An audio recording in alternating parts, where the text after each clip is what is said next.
Shields up, Iron Breakers. How's everybody doing? I'm here with FightinCowboy for another episode of Kast. We recently had the Game Awards, and like we mentioned on the previous episode, we wanted to do one post the Game Awards so that we can discuss all of the things that took place during the Game Awards, all of the new announcements, all of that good stuff.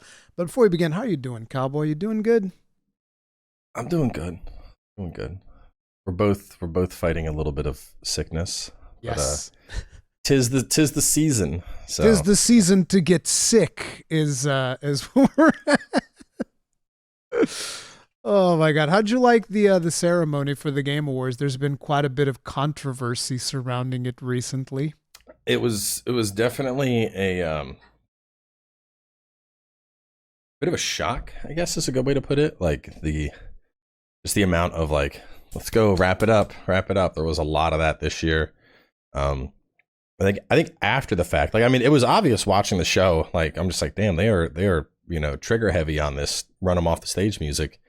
And then afterwards you started seeing the tweets where they're like, yeah, with the actual wrap it up thing. Yeah. Imagine you're dedicating an award to one of your best friends that died during development. And this is what you see. And it says, please wrap it up. You're like, ooh, that's a take right there. Like, that is, that is harsh. Christopher Judge kind of like poisoned the well for everybody last year with his 8-minute thing. So yeah, we've been seeing a lot of. I think it was also very disrespectful when you have someone like Eiji Aonuma on stage, the director of The Legend of Zelda, and you're just like, yo. I mean, the thing, wrap it up. The thing that gets me is, I get it. He has his allocated ad slots, whatever. But when you're hurrying award winners off the stage, but then you have like the Hideo Kojima, Jordan Peele circle jerk for like 15 minutes, like, you're so great. No, you're so great.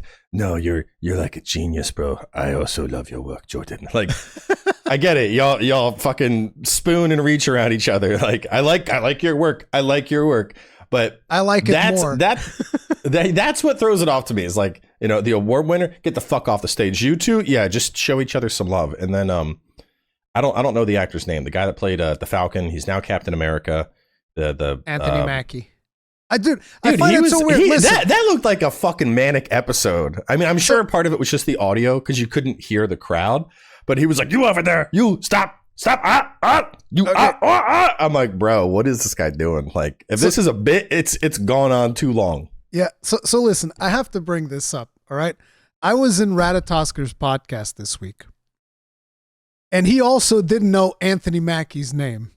You're both American. He's an American actor. If you How come watch, the Portuguese man is the one who knows his name? What is going on? Hold up. I'm going to pull up IMDb. He's been on a lot of stuff. I don't watch a lot of stuff, so I'm going to see what he's in. The Hurt Locker, never seen it. Captain America Winter Soldier, never seen it. Captain America Civil War, never seen it. Adjustment Bureau, never seen it. Twisted Metal, haven't seen. We have a Ghost, Solos, Avengers, Quantum Encounter, If You Were the Last, Outside the Wire, Banker. He's like in almost every Marvel movie. Oh wait, Altered Carbon. Was he in the second season of Altered Carbon? He was the main character. What are you talking about? I didn't watch the second season. I only watched the first season. He was the main character in the first season. Was he? I don't remember him. Synchronic, Seaberg's Point Blank, Black Mirror, IO, Animals, The Hate You Give, Infinity War. Like, I don't watch any of this stuff, dude. I honestly don't really watch a lot of movies. As a dad, the only movies I get to watch are like Encanto, the Super Mario. I've seen Sonic 2 more times than you've done podcasts, Rory. You don't understand. My movie privileges are in a very specific category. It's shit that my kid will be happy watching. I might be wrong. I'm not sure if he's the protagonist of the first season. He might be the protagonist of the second one. I don't know. It's been a long time since I've watched. Anyway, I don't know any of these movies, and all I know is that's the Captain America guy. Yeah, I don't know his name. I know he's the Captain America guy. I know he was the Falcon, and he's now the new Captain America. But anyway, yeah, I agree with you. His bit went on. Oh, he was in 8 Mile. That's right. He was the dude. Wasn't he the dude that Eminem like dragged his ass in 8 Mile? I don't remember. Yeah, It's been a long time. Okay. So wait a minute. 8 Mile is what you see with your kids? Is that what you're telling me? No, I just remember. I remember the freestyle battle in 8 Mile because you're like, oh, like that was a good freestyle battle. But yeah, I agree that his bit also went on for a little bit too long. He was like, oh yeah, oh that thing, oh the other thing. It did get weird. You start questioning like, what is going on? Like, what is this thing that is happening right now? And then you just like kind of rush a lot of people off stage. But the one thing that I've noticed a lot of people complaining was the advertisements. They're like, there's too many advertisements. And the one thing that I got to say to that is like, who do you think pays for all this? Yeah. You need advertisements like that. That's just the way it goes. You do. I don't necessarily have a problem with the advertisements because I get it. That's the business. Without those, there is no Game Awards. My thing is a misallocation. Like the if you were to break down a diagram of time spent. Oh, they did. Actual. It's like 18%. It's 18% of the Yeah. show, give or take. I think IGN did that. I think a bunch of people did that actually. Yeah. It was very, very low. The award acceptance should at minimum be equal to the amount of like they're doing like a big push for like celebrity, like let's have this random celebrity you don't give a shit about come on stage and talk about his game. Yeah, I don't think you need as many celebrities for sure. I definitely think that I think you need more developers. The problem when it comes to developers, this is something that I brought up as well in previous videos, is that a lot of developers unfortunately don't have a stage presence. That's just the way it goes. But there's also a lot of developers that do have a stage presence. So you just we're not watching. The thing is, we're not watching this shit for stage presence. I don't care if it's George R.R. Martin going up there and fumbling and farting around. Like, I'm here to listen to him talk about what he's doing. I don't need him to come on and be this dynamic showman that's going to get me excited. Like, the trailer is going to be what gets me excited. Yeah, but the problem is, like, you know, when you have a show like that and you put in a developer that doesn't have stage presence, he's going to go like, and he's going to be talking kind of like this, and he's like a They're little not bit that bad. Okay. Some of them are. Like, I'm sorry, it's the truth. And I don't want to be overly critical, but at the end of the day, they are putting on a show and you need somebody that has stage presence. But what I'm saying is there's also plenty of developers that have a bunch of stage presence, right? There's tons of developers that can have stage presence and do those presentations. And I think that's what we need to do, have more developers and have less celebrities. I agree with that. Now, the thing that people also said is like, oh, it's more about the announcements than the awards. There should be way more time in the awards. And you just said that it should be about 50-50, right? 50% of the time for the awards. I'm not sure I agree with that, because one of the problems that you have in a situation like that is that there's a lot of people that don't even watch the show for the awards. It's true, but there's you also need an audience. Like, why are we calling it? Like, all right, I guess a good way to put it is we shouldn't even call the damn thing the Game Awards if we're going to put the actual award winners in the back seat.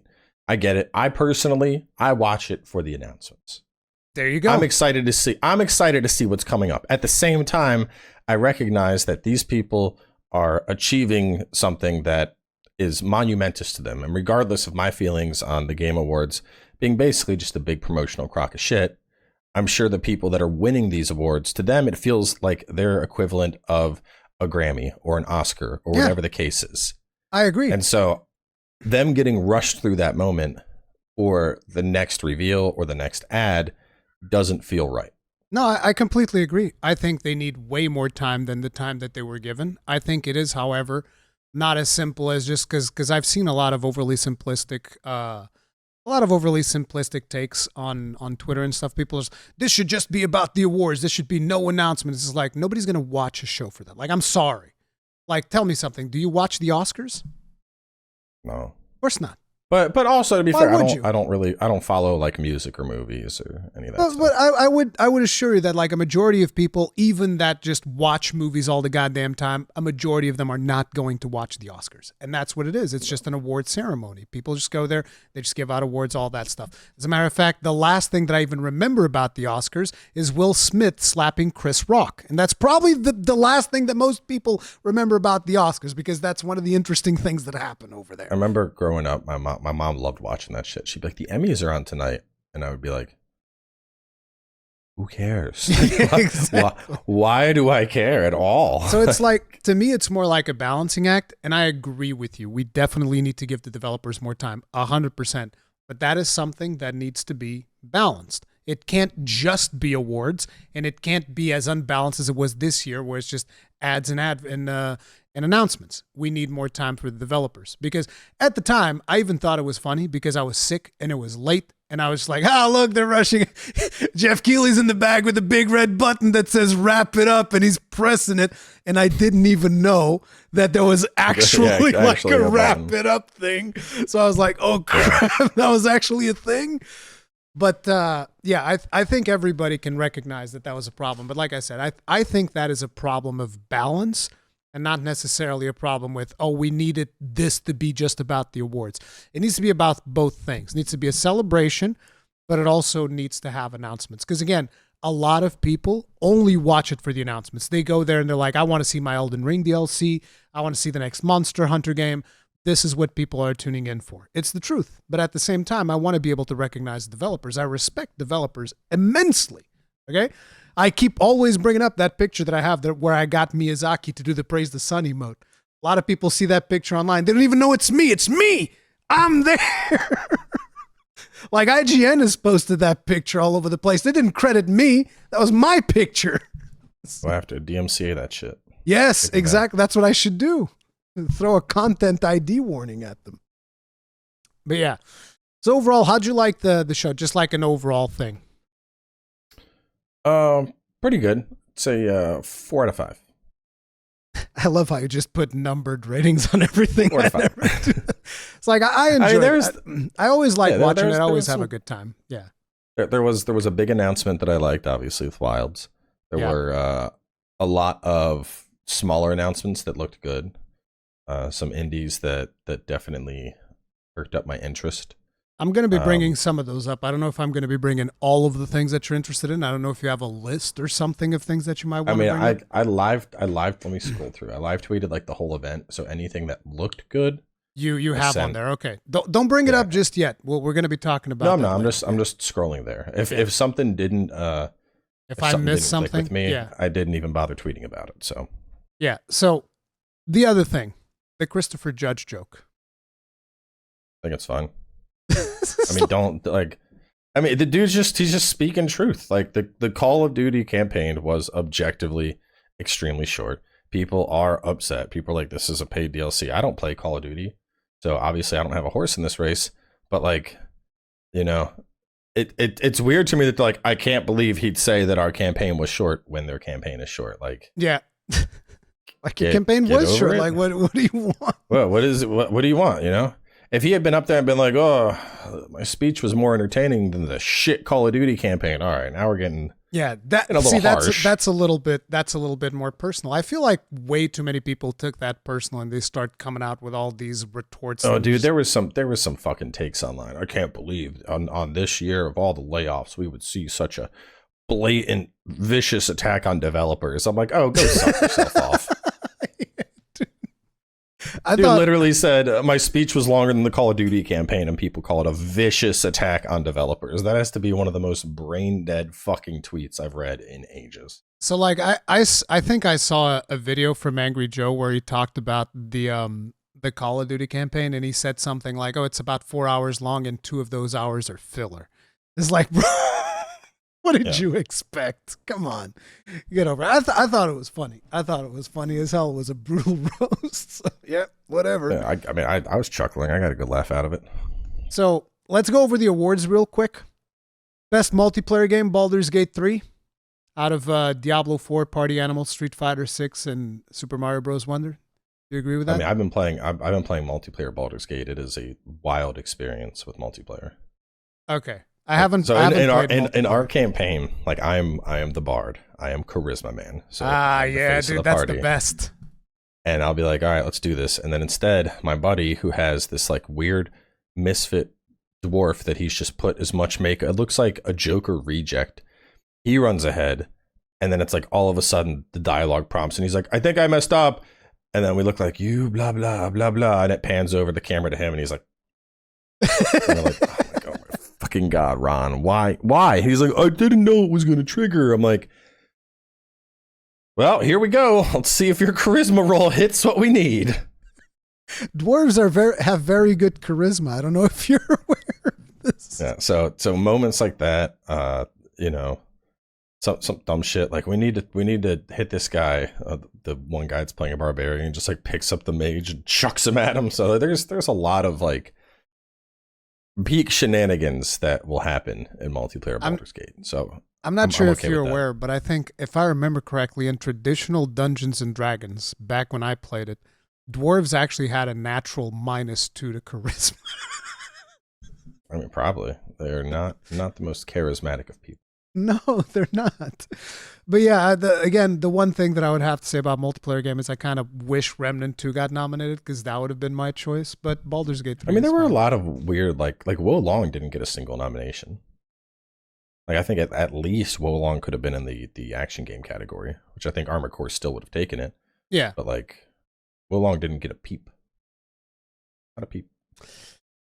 Best sim strategy game out of Advanced Wars, City Skylines 2, Company of Heroes 3, Fire Emblem Engage. Pikmin 4 took the win. I didn't play Pikmin 4. I didn't play any of those games, so more power to them. I played Fire Emblem. Best sports racing game, EA Sports FC 24, F1 23, Forza Motorsport, Hot Wheels, and Crew Motor Fest. Forza 1. Again, this is not something that we play. Yeah, same. Best family game. We actually talked about this because you played Disney Illusion Island. It was Disney Illusion Island, Party Animals, Pikmin 4, Sonic Superstars. Super Mario Bros. Wonder took the win there. Yeah. I'm not really a surprise. Yeah. Mario wins an award. Who would have seen that coming?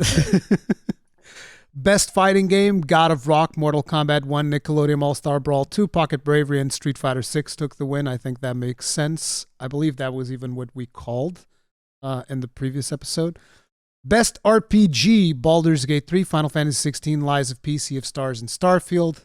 I mean, who could have predicted that Baldur's Gate 3 would have taken that category? That's another one. So like, why is Lies of P in there? I don't. Yeah, I agree. I don't think of Lies of P. I mean, yeah, there's some role playing elements, but I don't know. I don't think of that as a role playing game. Also, Final Fantasy 16 is more an action game. It's more of an action game. Yeah. You're not doing a whole lot of role playing. It's weird the way that these categories played out. It's I don't know if mainstream media also decides what game gets put into which category, but yeah, there's a lot of people in mainstream media that need to get their act together. Best action adventure game, we had Alan Wake 2, Marvel Spider-Man 2, Resident Evil 4, Star Wars Jedi Survivor, and the winner was Legend of Zelda Tears of the Kingdom. I think you agreed to that, and you're not a fan of Tears of the Kingdom. I'm not, but I mean, like in terms of just going on an adventure, yeah, it kind of nails that, Yeah. For the best action game, we had Remnant 2, Hi-Fi Rush, Ghost Runner 2, Dead Island 2, and the winner was Armored Core 6, Fires of Rubicon. Was there really any question? I mean, I feel like Remnant 2 can put up a fight a little bit there, but for raw action. Yeah. Dude, Armor Core is like getting an EpiPen, just hitting yourself with it constantly. You're just like, like it's just nonstop adrenaline. It is, yeah. To me, either Armored Core or Remnant 2 winning it wouldn't have made much of a difference. I love both of those games, so Armored Core 6 Armored Core could have been in the RPG category. Or Remnant, I mean. I think it would fit there more than an action game. Maybe. I don't know. But yeah. I mean, I look at Remnant and I think about build crafting. I think about finding the right items. And but you can say the same thing for Armored Core 6. You also think about build crafting in Armored Core 6. Yeah, but at the end of the day, your pilot ability is the most important thing in Armored Core. You could be, I mean, there's people that have done kills on bosses using the jailbreak mech and just punching them to death. It's all about what is your skill as a pilot. That's cruel and unusual punishment is what I call that. Certain weapons are gonna, be oomphier than others. Zimmerman's for a time were like king of the crop. Right now, bazookas are the new hot commodity on the market. But at the end of the day, it's how good are you as a pilot? How good is your energy management? How good are you at dodging and juking and timing your shots? Whereas Remnant, maybe I'm off base here, but I feel like build is more important. It's more important than how good you are at shooting. Yes, 100%. Yeah. There's not going to be a person. It's like I'm a top tier 1% Remnant player, world first, and then like Joe Schmo comes along and has a better build and is out DPSing him. I would put that more into a role-playing category. It's more about the build of your character. So then we have innovation and accessibility. This is, again, not a category that we have a whole lot to say. There's Diablo 4, Hi-Fi Rush, Marvel Spider-Man 2, Mortal Kombat 1, Street Fighter 6, and Forza Motorsport takes the win. I'm actually surprised that Marvel Spider-Man 2 didn't win. I guess Forza Motorsport put in a little bit more effort, but yeah. Apparently, and I wasn't aware of this, someone said that there's some type of indicator type system in Forza where like someone that's completely blind can play the game off of just audio cues. That is impressive. I did not know that, but that is impressive. If that is the case, this is hearsay. It's just what I heard from someone in chat, but if that is accurate, that's fucking impressive. If you can get a blind person to enjoy a driving game, that is indeed extremely impressive. Yeah. A racing game at that. A racing game, yeah. It's not even like a casual driving game, like a proper racer, yeah. So for Best VR AR Game, we pretty much called it. The nominees were GT7, Humanity, Horizon Call of the Mountain, Synapse, and Resident Evil Village took the win. Everyone wants to be stepped on. Everybody wants that. Then we got Best Community Support, and this is one of those that we thought was kind of weird, the nominations for this. We have No Man's Sky. The IGN website wrongfully reports Final Fantasy 16 because the nomination here was Final Fantasy 14. They probably saw XVI, XIV. What's the difference? Nobody cares. Destiny 2, Cyberpunk 2077, Phantom Liberty, and Baldur's Gate 3, which took the win. This is actually kind of surprising to me. Baldur's Gate 3 is so recent. They've barely even had that much time to support the community, but they there's been patching there's been a lot of big patches. Yeah. Yeah. So there's just a lot of love for Baldur's Gate 3, which I guess is fine. I was expecting like 14 or No Man's Sky to take it, but there's a lot of categories that are kind of ambiguous in that case. Like what exactly does community support mean? You know, are we more looking at post-launch support? Are we looking at continued ongoing progression? Are we looking at patching and bug fixing? Because then there's also ongoing game a little bit further ahead. It's which is very similar. Yeah. So it's like I think the qualification for continued support versus ongoing game, which we'll have that discussion in a second here, it's a bit ambiguous. Yeah. Then we got Best Mobile Game, which I only wish all of them could lose, but you know. We have Terra Nil, Monster Hunter Now, Hello Kitty Island Adventure, Honkai Star Rail, and Final Fantasy VII, which Honkai Star Rail won, which surprised me. I was expecting Hello Kitty Island Adventure to win. Yeah. I didn't even know. Hoyoverse has that mobile market on lockdown. Yeah. It's like I wish I knew what Hello Kitty Island Adventure is like. It's just a should play curiosity. It, bro. Should play it. Should stream it. Maybe I could get a sponsored gig. I could get a sponsored gig from Hello Kitty Island Adventure. Get that. The Hello Kitty. What is it? It's like the 4th or 5th most profitable character icon in the world. Really? Yeah. Damn. Yeah, Sanrio and the Hello. I'm gonna look it up real fast while you're going through. Yeah. So, best debut indie game, we had Viewfinder, Vemba, Pizza Tower, Dredge, and Cocoon snagged the win, which was not particularly surprising. I had heard very good things from Cocoon. Oh, shit. I haven't played Cocoon, but I heard that too. So, this article is written... I don't see an article, but Hello Kitty is actually second. In terms of... This is the Who's highest first, grossing... Pikachu? Pokemon, yeah. Hello Kitty is the second highest grossing media franchise of all time. What? Yep. It goes Pokemon, Hello Kitty, Winnie the Pooh, Mickey Mouse, Star Wars, and then we start getting into the weeds. Damn. Okay. Didn't expect that. So, best indie game, we have Cocoon, Dave the Diver, Dredge, Viewfinder, and Sea of Stars took the win. Best ongoing game, which again, there we go. We have Apex Legends, Final Fantasy 14. Hey, they got the 14 right this time.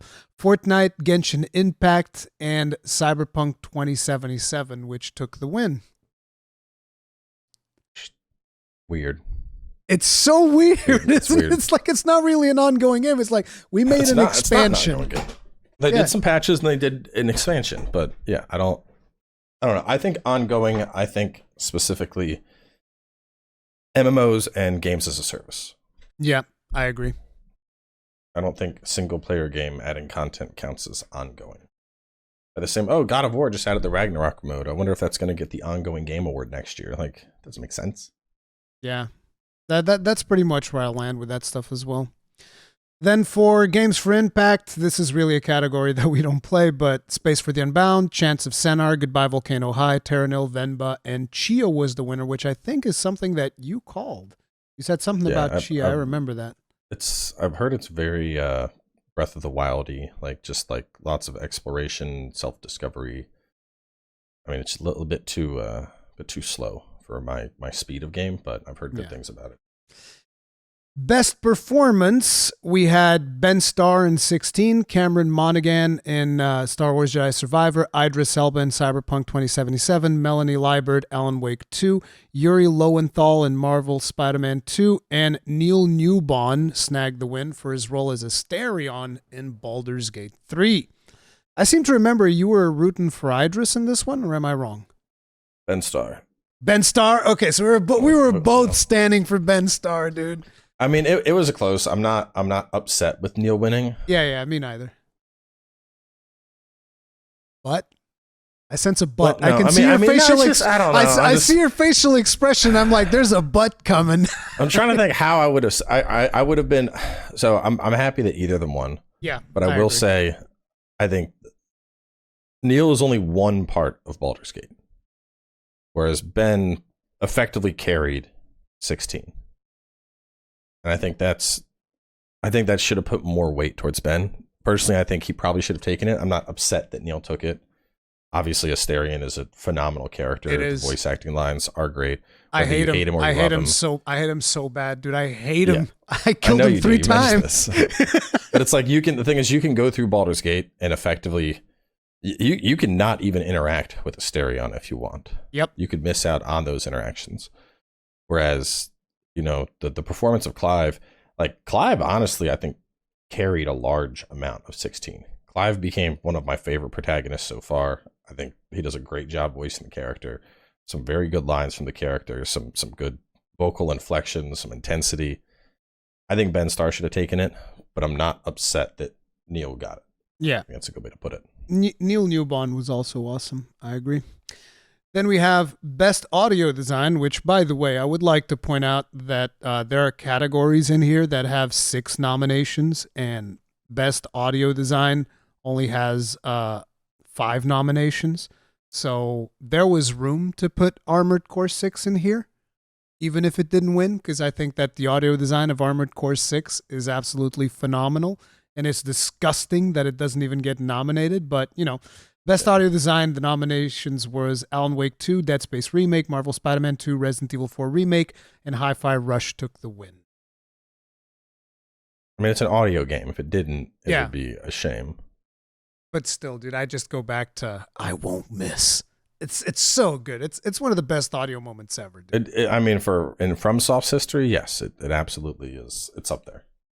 It's friggin' amazing. Then we have for Best Score/Music, Alan Wake 2, Baldur's Gate 3, Hi-Fi Rush, The Legend of Zelda Tears of the Kingdom, and there is still justice in the world because Final Fantasy 16 took it. Soken doesn't miss. He does not miss. It is that simple. Then we have Best Art Direction, where we've witnessed a robbery. We have The Legend of Zelda Super Mario Bros. Wonder, Hi-Fi Rush, Lies of P, and Alan Wake 2 took the win. Now, you've played Alan Wake 2. I haven't, so I don't really get to say much. But you tell me, is Alan Wake 2's art direction better than the art direction of Lies of P? I mean, we've already established that I'm not the biggest fan of Alan Wake 2, so I'm just gonna. I like the environment design and the world design of Lies of P a lot better. I'm also more biased to Souls-likes. But like I said, Alan Wake is the thing with Alan Wake, and Alan Wake 2 in particular. Alan Wake 2 dances on that line of in between game and art. which at award shows gets gobble gobble. Oh, feed me more of this. Yeah. So it was obvious Alan Wake 2 was going to take a ton of categories. There is some pretty crazy so the whole Alan Wake performance that happened during the Game Awards, that's basically a level in the game. Yeah, that's what I thought, because you had told me that there's like this musical performance in the game, and I was like, that's probably what they kind of did at the Game Awards, I would expect. Yeah, there's this whole stage you're playing through as Alec, and you're going through this backstage trying to find an exit.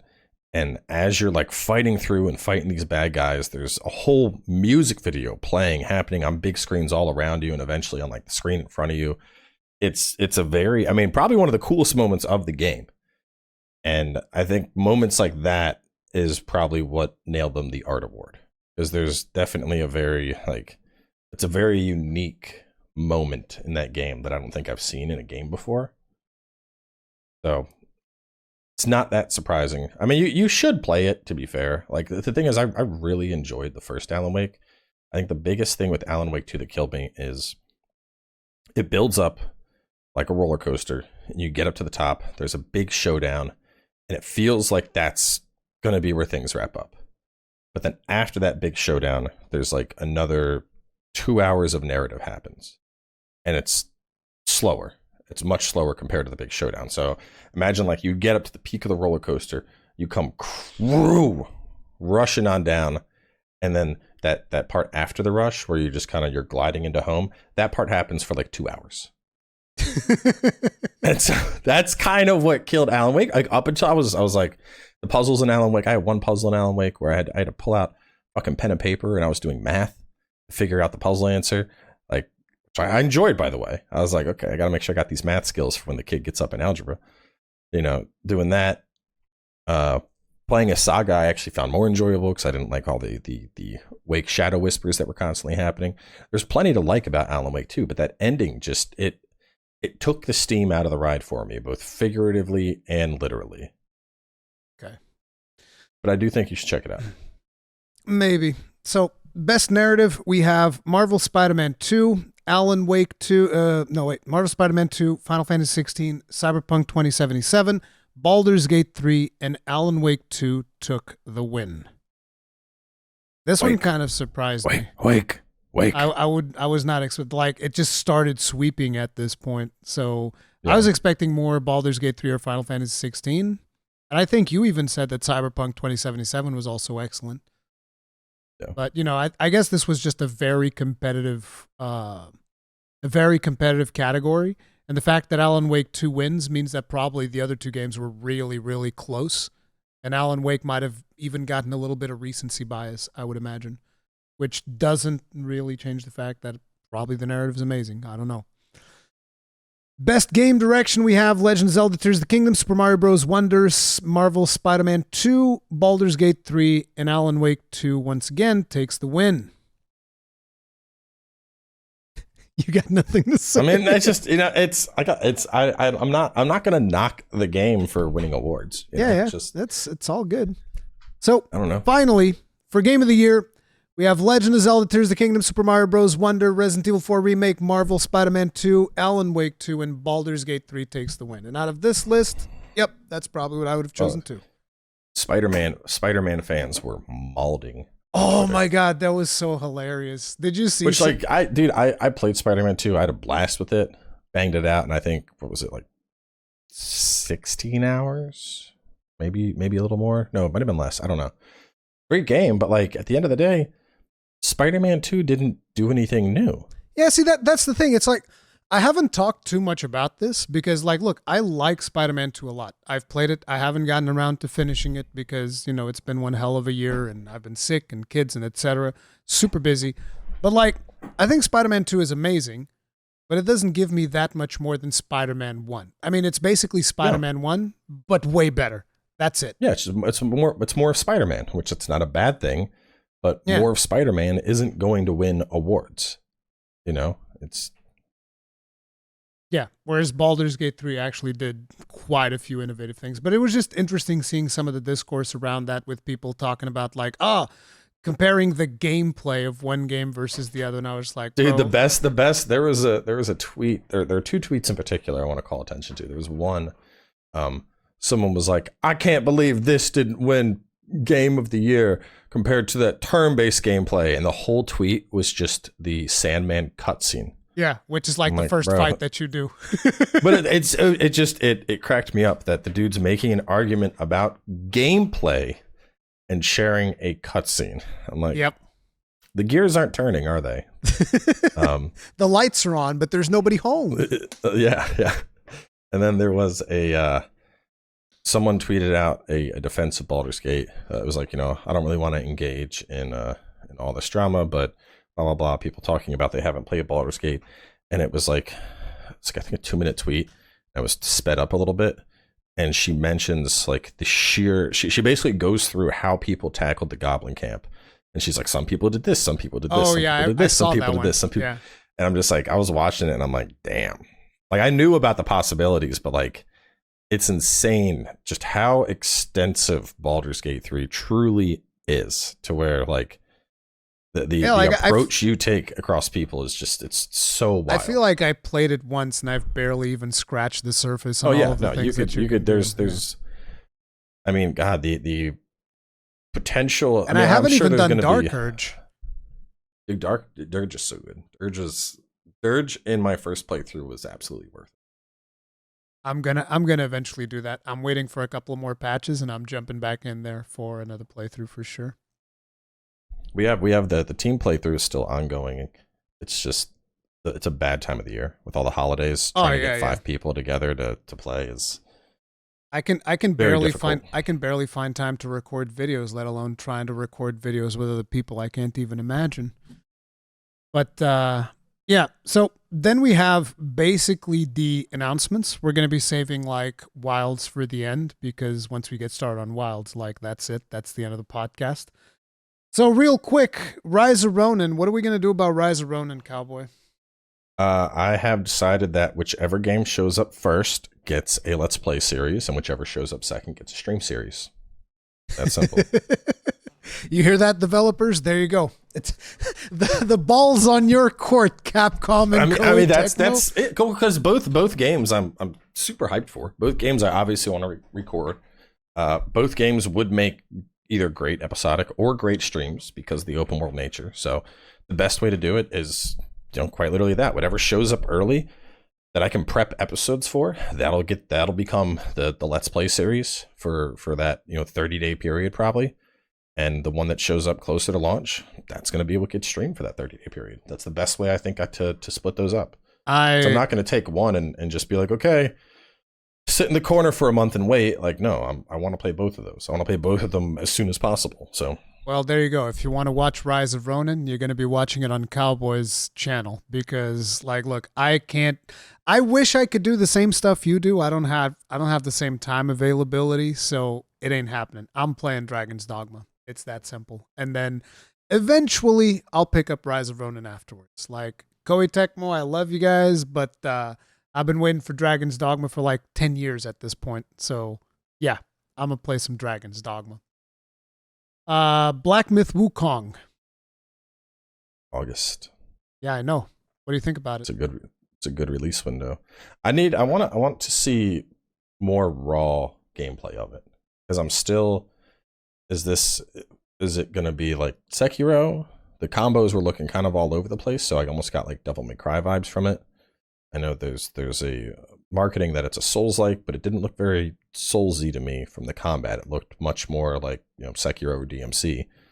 So that's a game that I need to see the Black Myth Wukong 20 minutes of unedited gameplay. I think that's already out there. I've seen like a decent chunk of gameplay a while but nothing ago. Recent. Nothing recent. It's been a while ago. Yeah. But I think if I was but to it was like the thing that's out already though is like very.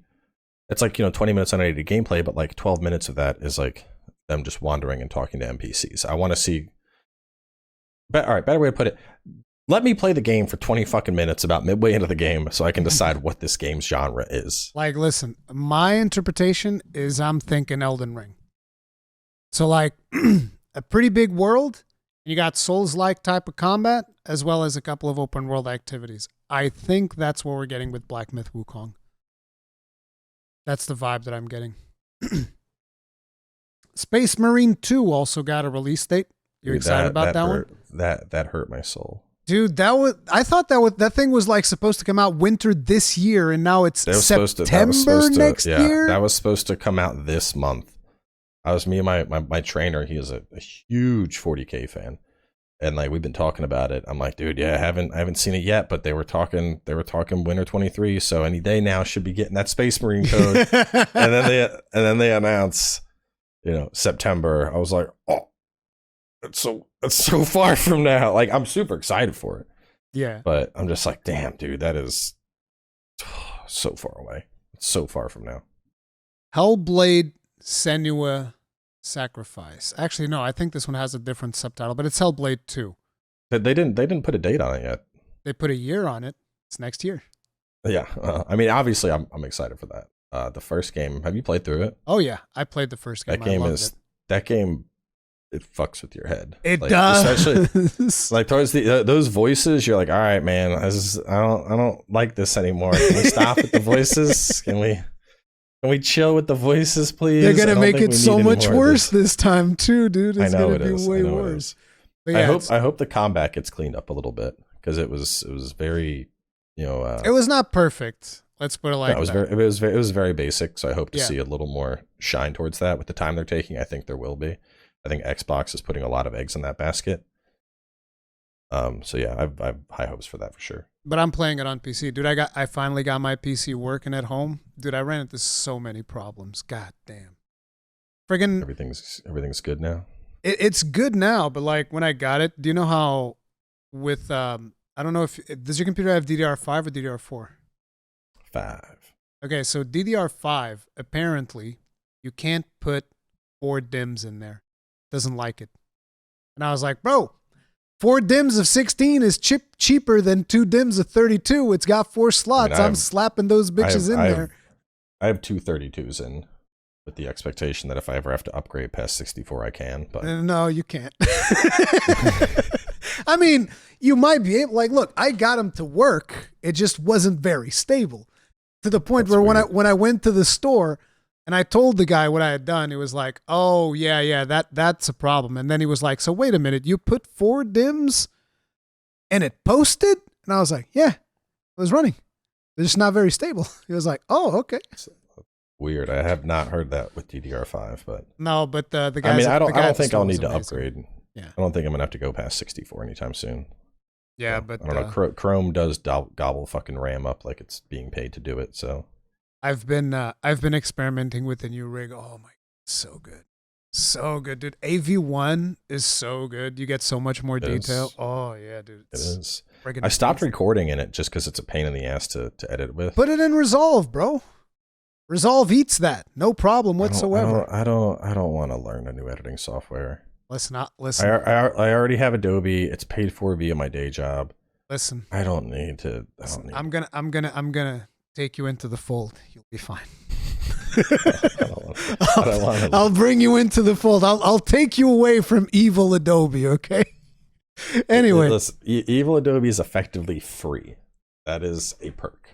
I mean, that's because of your job. So yeah, not free. But I'm not leaving that anytime soon. So it's like I have it. Anyway, so then we have the game that Matthew McConaughey went to present. That was Exodus. Right? Yeah. How'd you like Exodus? Very Mass Effect meets Anthem vibes. Yeah. So it turns out that it actually has a bunch of ex-BioWare developers, ex-EA developers as well on there. So that's where you're getting a lot of that Mass Effect DNA from.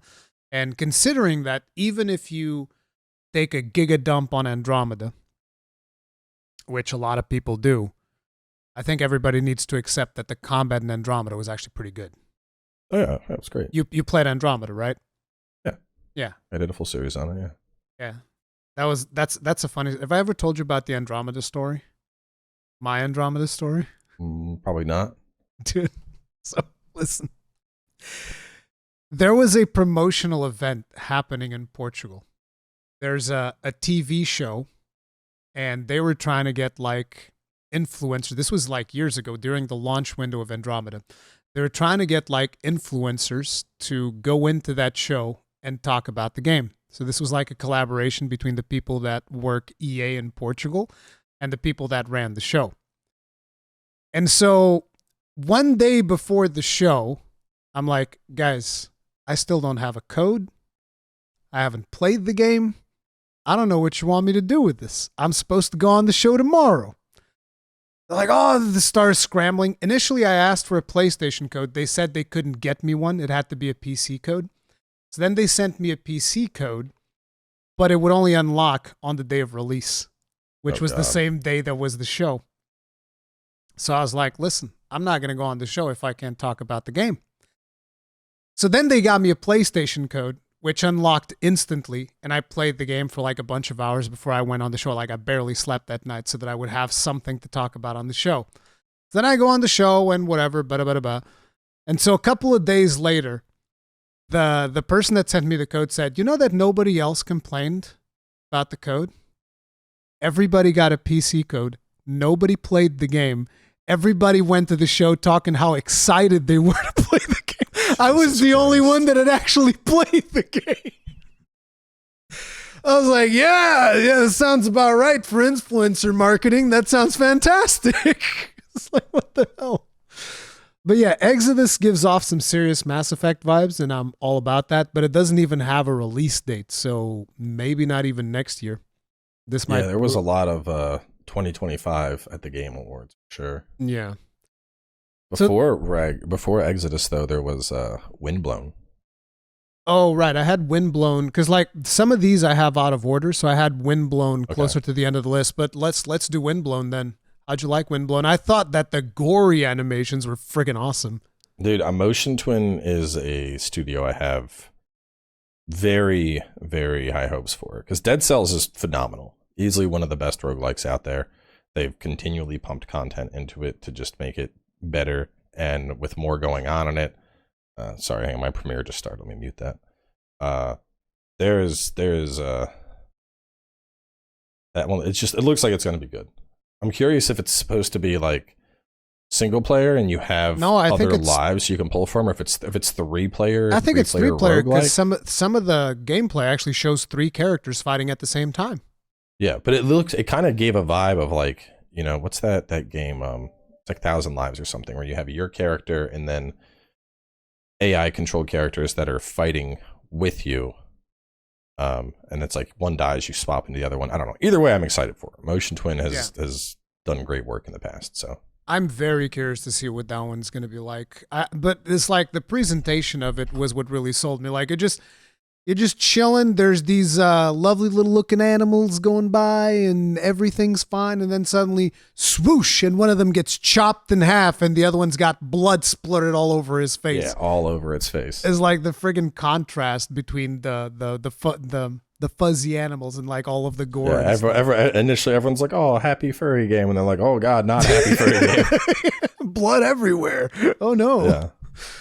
Yeah. Then we also have the announcement of God of War Valhalla, which I still haven't had a chance to play. Did you play it yet? I'm checking that out today. Actually, I'm pushed it back a little bit because I'm going to hit up the stream, or I'm going to hit up the gym when we're done, and then I'm going to jump in to do that. I was going to do it yesterday, but I jumped into the final Wolong DLC. Yeah. I did that. See, next is Valhalla. I was going to do it yesterday, but then I did the podcast with Ratatosker. Then I was thinking about doing it today, but now we're doing this. So I don't know when I'm going to be able to get to it. It's not going anywhere. Yeah, exactly. But I definitely want to jump in there and see what it's like. The thing that I'm kind of concerned about with that is I don't know if that's going to take into account the difficulty level that you played the game in, which I imagine you're going to be able to pick because it's a roguelike mode. Yeah, because like, I don't know if I want to play a roguelike in the difficulty level that I played the game. Because when I killed that final hardest boss, that was like, bro, that was more one of those that you feel relieved that you're done with it than necessarily like, oh, I love this. This was great. Yeah. But yeah, we also had the announcement, which I don't know at what point that came into the thing, but we also had the announcement of the Final Fantasy 16 DLC. That's another one that I can't play right now. Dude, I played it. It's so fucking good. Yeah, I need to get to it. What difficulty did you play it in? Just whatever bases. I didn't You do didn't like the do new Final game plus Fantasy? Final Yeah. Fantasy mode. See, that's the problem Yeah. because I was like midway through Final Fantasy mode, and for you to play that DLC, you need to be at the end of the You need game. to be at the end of the game. Yeah. So my choices are go back and play it on normal or push through and play it on Final Fantasy, and I'm going to be pushing through to play it on Final Fantasy. Yeah, that's gonna be a time sink to get there for sure. Yeah, but that's my plan with that one, so it's going to take me a while to get to it. Then we had Sega just swinging off the bat and being like, okay, here's new Shinobi, new Golden Axe, new Streets of Rage, new Crazy Taxi, and new Jet Set Radio. Where do you land on that one? I mean, it's cool to see Sega trying to make a comeback. If it lands, that'll be great, but I don't know if it'll land. Which one of those are you more interested in? I'm not interested in any of them particularly. Really? Damn. I'm not big on retro games. Retro gaming in general, I'm not too big on. I think a big part of it is because I grew up playing those games. I don't know. Like I see a lot of people, they have strong nostalgia for it. I'm very much of the mind of I'm like, yeah, we played those back in the day. I remember my thumbs getting all torn up. We have more modern games. I'm fine with more modern games. I just got my fill of nostalgia playing Dragon Quest Monsters. Okay. So yeah, I'm like, I want to see Golden Axe and Streets of Rage. That was my jam back in the day, so I would be down to seeing some more of that. But the other ones, I don't know. I mean, I also used to like Shinobi, but I'm not sure if I'm into the style of Shinobi that they were showing. So we'll see. But mostly those two, like Golden Axe and Streets of Rage. And then we had our boy Goku, Dragon Ball Sparking Zero. It's basically Budokai Tenkaichi, which looks sick. I remember back in college, I used to play that with a buddy, and I remember I got so good that I would turn around and look at the wall while playing and just execute combos on his ass, and he would. So I can't wait. Cowboy was a bully in high school. Who could have figured that? It's college, bro. Okay. You were a bully in college. I'm not sure what's worse.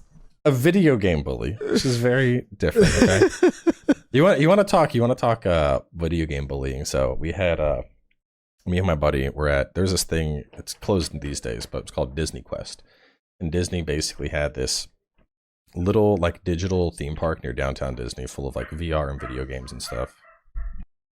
Sorry, dogs are barking. Yeah. Lots of cool games. You know, you could like VR before consumer VR was really a thing. And we were there just kind of dicking around for the day because we lived in Florida. We were playing games, and there was this little kid that was playing. What was it? It was some football game. I want to say it was Blitz, but I'm not 100%. But I was playing through, and then he wants to play, and he's like, I want to play, and he's like, comes in. So I'm like, all right, whatever. I go to a different arcade machine. And then I'm playing the other arcade machine. This kid's still talking. He's like, I'm the best at this. Blah, blah, blah. I'm the best at this. I'm the best at this. No one can beat me. And I'm just like, oh, no. Okay. Go up. And these are all, you pay to get in. So everything's free to play. So I hit the button. I'm like, I think I'm going to jump in. And it's like halfway through. And I fucking run this kid into the dirt. I was like, boop, touchdown, interception, touchdown. Like it was like he was like 14-0 at halftime, and that shit turned to like 14-72. And you could just see like the hope in this kid's eyes disappearing. And I'm like, you're the best, I'm the best, bitch. Just destroying this kid. And I didn't feel. How old were you? Probably 20. It was like 13, probably. Oh my god. Okay. Coming to my Madden game, talk shit. Oh my god, dude. Okay, I guess that kid learned. All right. He fucked around and he found it out. Okay, but that's Dragon Ball Sparking Zero looking really good. That also didn't have a release date. I suspect next year, but I'm actually not sure. Could be 2025. We'll see. I mean, I'm excited for it either way. Dragon Ball games are always fun. So the next one that I have on here is Visions of Mana. Now, I didn't really play any of the Mana games growing up, unlike, I guess, most people, but I played a recent one that they put out. I forget which one it was. It was one that was also on the Switch, and I really liked it. I thought it was really good. So, yeah, I want to play Visions of Mana. I'm not sure if I'm going to have time because it is a JRPG, and those just, like, consume They gobble hours, yeah. They gobble hours, but it looks really good. Did you like it? Yeah, agreed. I haven't played the original either, so same boat as you, but does look good. Looks like something I'll probably get up on Steam Deck, check around, and hang on, I'm gonna go close the other door since the dogs are barking, but I can hear you still. So the next one that I have here, I'm not sure if you're gonna like it. I'm also very suspicious of it because this is a game that is published by Nexon. First Berserker Kazan. I mean, it looks like anime God of War. Yeah. So it looked cool. I want to check it out. We'll see what it pans out. But again, it all depends on like what is the monetization around this game. We'll have to see because nowadays I feel like I just keep getting burned left and right with monetization. You see my tweet earlier today about that stupid ass? I did. We can talk about that later. I know you like we'll it. Talk about that later. Oh my god. Okay, fine. We'll talk about it later. Let's get through the Game Awards and then I only have like we can go two more. We can go degen and talk about WoW because I've been playing. I'm 62 now, so okay. I'm back into the WoW swing. I can talk about it. We'll I only have like two more left anyway. So No Rest for the Wicked. Did you see that one? I think I tweeted about that. Yeah, that one is like a super stylized action RPG. I thought it looked really good. This is from the same studio that makes Ori. And yes, the Moon Studios, yes. Yeah, Moon Studios. I was like, bro, this looks amazing, but I feel like it almost got lost. Yeah, no, that's the one. I feel like nobody talks about this one for whatever reason. It's like isometric Bloodborne meets Pirates. Yeah, that one looks really cool. It looks really cool. Like I'm really interested in checking that one out for sure. But that one looked good. And then we have like the big one, which after Monster Hunter Wilds, this is the thing that probably interested me the most. Light, No Fire. Ain't No Fire. I have a note about that one. I bet you do. It's probably some meme about Sean Murray. Strong potential if it delivers on what they're showing could be a phenomenal experience to just explore around with the game. Yeah. Oh, that's the new We're Making Earth, that one. Yeah, exactly. Yeah, okay. Okay, yeah. I love the memes that he just kind of like leaned into where he's like, okay, Sean, we got to take it easy. And, let's just talk about our game. And he just goes like, I'm making Earth. Yeah. And they're just like, Sean, what are you doing? And Sean's like, big oceans, big chunky dragons, tiny evil skeletons, RPG mechanics. I was like, dude, that is amazing if they're able to do it because, like, they developed the whole procedural generation technology to a T. I understand that a lot of people played No Man's Sky when it released and they didn't like it, which, by the way, I like No Man's Sky when it released. I know that it wasn't perfect. It wasn't everyone's cup of tea. I still liked it when it released. You like it a lot more now because now it's a lot better. But, like, No Man's Sky has had such a beastly evolution that if it's the same business model where they're just like, yeah, we're going to put out this game, and we're going to just like update it for, what has it been, like 10 years straight? We're going to update this bitch for 10 years, no problem, and it's just going to give you more and more content. That is like some of the best value that you can get for your buck because if you think about it, I don't think there's been a single microtransaction for No Man's Sky as far as I'm aware. I still have not played it, but I've heard nothing but... You haven't played No Man's Sky at all? No, I have not. Oh my God. How's it that always even looked so aimless, and I was just like, I don't know what to do. Wandering around, I guess. So I never got into it. Dude, No Man's Sky is so cool. The one thing that bothers me, I mean, it's not that bothers me, but it's like, after you play Elite Dangerous, when you're playing a ship game, you just want that level of control on your ship. And No Man's Sky is just giga arcadey, and you're just like, yeah, pew pew pew. It's nothing like Elite Dangerous. Yeah, I mean, I was heavy into Elite. I had the full POTUS set up. I had the VR helmet on. Just, yeah, Elite. Yeah, Elite. I miss Elite, but they're driving that game into the ground, which kind of sucks. But whatever. But yeah, Light No Fire. I'm excited because this time it's like it's just a full Earth-sized game. It's one planet. But it's going to have so many friggin' biomes. You see the one that's kind of like sci-fi. You see the oceans. You see RPG elements. So there's going to be like melee combat and all of that stuff. I'm here for that. Yeah. I mean, I don't think we're getting it anytime soon, but that looks like playing with the boys and streaming and just shenanigans and adventures for sure. Yeah. So the only other one that I have after this is Monster Hunter Wilds, which is going to be like a big topic. Do you have any other ones that you wanted to bring up? Because I feel like I've gone through all of the ones that I care about at this point. What did you think about Big Walk? It's not for me. It's a million percent not for me. It looks like it would be just like dumb fun with friends. Yeah. Kemery didn't show gameplay, but that's the one, the like Blade Runner ninjas in a city.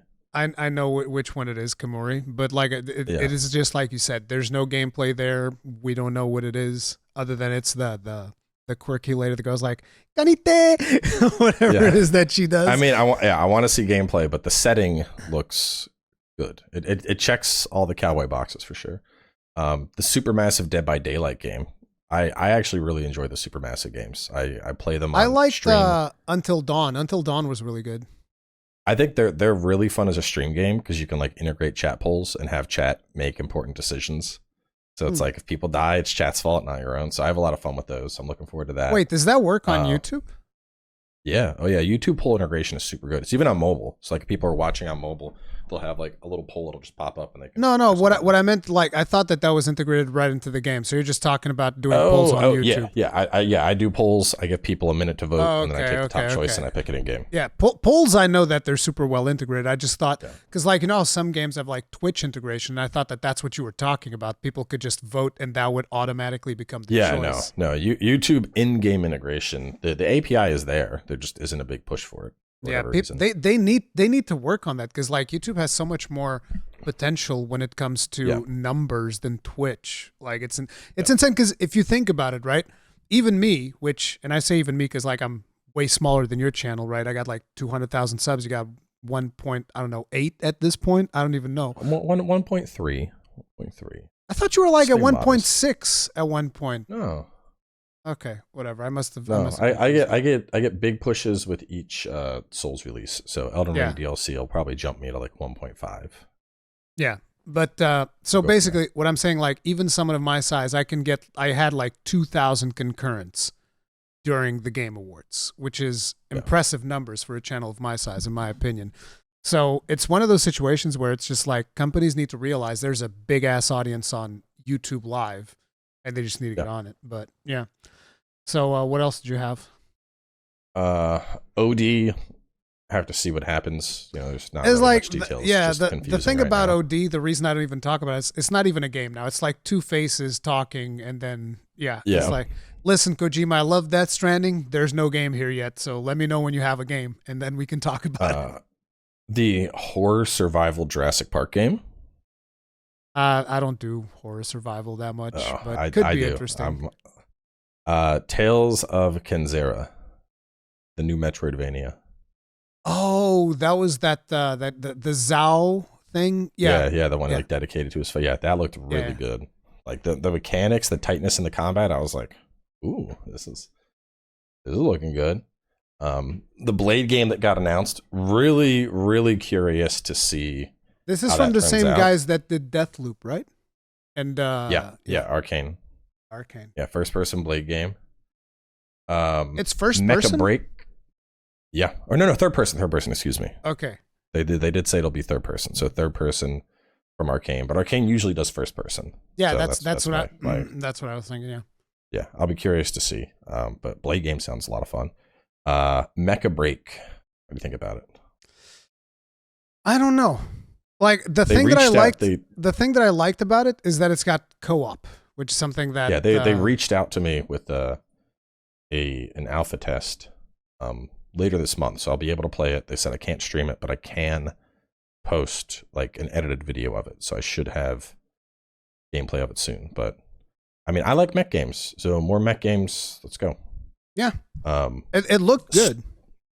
It's just a matter of About like I don't know if that's going to be like a free to play game with microtransactions or if it's going to be a full price product. That's the Yeah, well, I mean, I'll get more information soon, so yeah. I'll let you know. Stormcast, big Warcraft 3 vibes. What the hell? New RTS. That's not Stormcast. Yeah, it is. No, it's not. Stormcast? Yeah, it's No. the new RTS. No, it's not called Stormcast. See, because I follow that game. It's called Stormgate. Is it Stormgate? Yes. Oh, I wrote Stormcast in my tweet. Oh well. Either way, I've been following. I've I've been following that. That's from old Blizzard devs that used to work on StarCraft. So yeah, they're gonna bring the RTS. Hopefully, they'll push the RTS forward.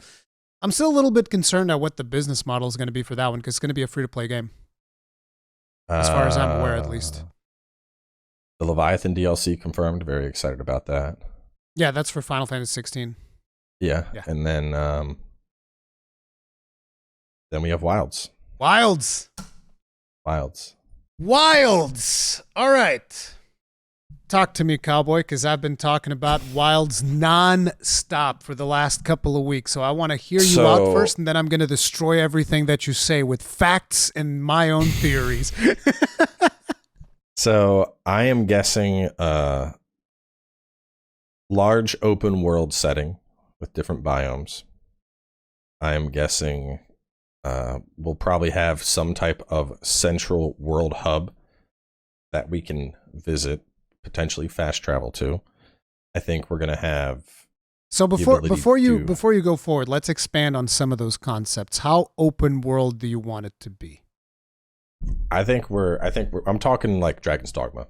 I'm talking big fucking world running across vast plains to reach new biomes. So everything is interconnected, one map. Take world, take the inferred connections between the biomes and put them in place, and we have one big map. Fucking open map. Yeah. That's what I'm hoping for as well. I don't know if that is going to be the case or not. The grinding lands, but actually expand it out to a proper size. So the thing is, if you pay attention to the trailer when it comes to the end, when it reveals the savannah, when it just takes away all of the sand, if you pay close attention, you can see that the draw distance, the stuff is getting cleared out all the way into the things that you can see at the edge of the screen. So that could potentially implicate that everything is loaded and you can go everywhere. That's like something that might be a thing. I hope it is. And or it could indicate that there's some type of mechanic in the game that changes the diversity of the biome in real time. Oh yeah, I think there's definitely going to be always one or more states that some place can be in. So you can be in storm mode or you can be in savanna mode for the stuff that we've seen. Yeah. And I think that that's going to be some type of an implication with the Elder Dragon that rules the region. We shall see how that stuff pans out. But like, I want it to be fully open world, and I want you to actually have to walk into the hub. Like, there's no loading screen to get on the hub. You just straight up, you walk in there and you're in the hub. That's what I'm. How do you feel about fast travel? Yes or no? No. I mean, here's the thing. I think it's going to be there. I don't want it. I would want fast travel, and this is actually a video that I did earlier today. Fast travel, I would only want it after you're like 80% done with the game. And the reasoning behind that is, if you pay attention, this trailer, what does it focus on the most? Besides, if you take away the environment and all of that stuff, like what is the principal feature? Because like in Monster Hunter World, the trailer focused on showcasing you monsters, the hunter, the mounting system, the mantles, and the slinger. That's kind of like the stuff that it showed you in the very first reveal trailer for Monster Hunter World. What does this one show you essentially? It shows you a mount. The hunter doesn't even dismount. He doesn't dismount the whole trailer. He's always on top of the mount the whole time. What that signifies to me is Capcom going, listen, this is going to be a massive world, and this mount is how you're going to navigate it. This mount can move fast. It can run faster. It can glide. So they're just kind of like showing you a couple of the things that the mount can do. Now, if you expand upon that, And for instance, I know you've been playing World of Warcraft, so a relevant example, have you done any dragon flying yet? Yes. So you know how it works, dynamic, all of Yeah. that stuff. So imagine if you have a system like that, but for a mount in a Monster Hunter game, where we didn't even have to talk about World of Warcraft, it can be Spider-Man. Think about the traversal in Spider-Man, where would you care if Spider-Man didn't have fast travel? Would it make a big difference for you? Did you even use fast travel that much? I did. I did. Okay, Did you're you- impatient and you have ADHD. God damn it! You gotta understand, fast travel in Spider-Man is wild. Like, it's instantaneous. There's no load, and it just drops you straight swinging into the part of the map you select. It's really cool. Okay, but I used it when I was getting collectibles. So Jump only to where when the you were next getting collectible was. collectibles, but like I was saying, like if it didn't have fast travel, would it bother you at all with the way that the traversal works in that game? Spider-Man? No. Yeah. You can go plenty fast. Yeah, that's the thing. If you're able to create a system of traversal that emulates some of the aspects of Spider-Man, I'm not talking about, we're web swinging. No, I'm talking about translate some type of active traversal into this ground mount that kind of like modifies it and that you evolve it as you are playing through the game. And it makes it so that when you're navigating the world, it's an active thing where you're trying to like get faster speed, like the same way that you do nosedives in World of Warcraft, or when you do the pull thing in Spider-Man to go even faster, right? You have something like that for the mount. That is going to make it feel so good to the point where do you even need fast travel at that point? That's what I'm getting at. I want them to evolve the traversal of it to the point where it becomes almost second nature and just a fun thing to do. Like you can straight up just be traveling the world and enjoying yourself the same way that you web slings through New York and get collectibles or whatever. Yeah. As I was saying, like we were talking about smithing on the go, and for me, it's like no, I don't want smithing on the go. I want smithing at the hub. I think that smithing is an important enough thing that I would prefer to do it at the hub. It's kind of like a celebration whenever oh my God, I beat this big monster. Now I'm going to go to the hub and I'm going to celebrate and I'm going to craft a funny hat. See, my baseline has now been determined by Wild Hearts. Wild Hearts. Yeah. Everything that I could do at a camp in Wild Hearts, that's what I want. I don't think you're getting that. Like that's not the way that I see it. Like what I want is I want the mount to be a portable camp, and I want you to, instead of like how right now if you go to a camp in any Monster Hunter game, you have access to your full inventory. Right? You have access to every single item that you have, all of your equipment, all of your consumables, everything at the drop of a dime, right? Yeah. Yeah. I don't want that. I want it to be limited, and I want that before you leave the hub, you have to prepare a set amount of items that you then put on the mount, and the mount just has like a separate inventory, and that's the additional items that you can take on the hunt with you besides the items that you already take on your hunter. So limited restocks as opposed to full restocks. But if it's open world, the concept is we're not going on individual hunts. It's a perpetual hunt. Yeah. And I see something as, hey, maybe we're in the middle of hunting. Let's say we're hunting an Anjanath. We're getting him low. But then an Elder Dragon shows up. And the Elder Dragons happen to be rare spawns. I want to be able to swing by one of my base camps, completely restock up, go after that Elder Dragon, finish that, get my stuff again, go after that Anjanath, finish that. I don't know. I don't like unlimited restocks. I think it takes a lot away from the hunt because you're not really hunting at that point. It's like, well, I just have everything available to me at any given time. It's just a boss fight. I mean, I think you're going to have to, go out and get the materials in the open world to craft all this stuff. Yeah. Or maybe you'll be able to, maybe unlimited restocks, but with the expectation that you bring a set amount out with you. Yes. And if you want more, you have to craft them while on the hunt. Yes. So I'm totally fine with. I can find the materials to remake max potions while I'm out there hunting this Elder Dragon. That I'm perfectly fine with. That works for me. And that's actually what I want. And then you just imagine your mount is basically kind of like a temporary camp, because if you notice, the mount also has a bedroll in the back. It's like, to me, the whole thing is, it feels like Wilds, you're going into the wilderness, uncharted territory. Yeah. This is a place where nobody else has been to before. Did you notice we have a clutch claw too? It's not a clutch claw, it's a slinger. It's a slinger. No, it's not a clutch claw. Welcome to Tenderize Round 2, Electric Boogaloo. It's time. No. There's no way that's no. There's no clutch claw. Don't listen to what Cowboy is saying. He is wrong. There's not even anything that hints to a clutch claw, all right? Is the clutch claw in the room with us right now, Ruri? Is it here?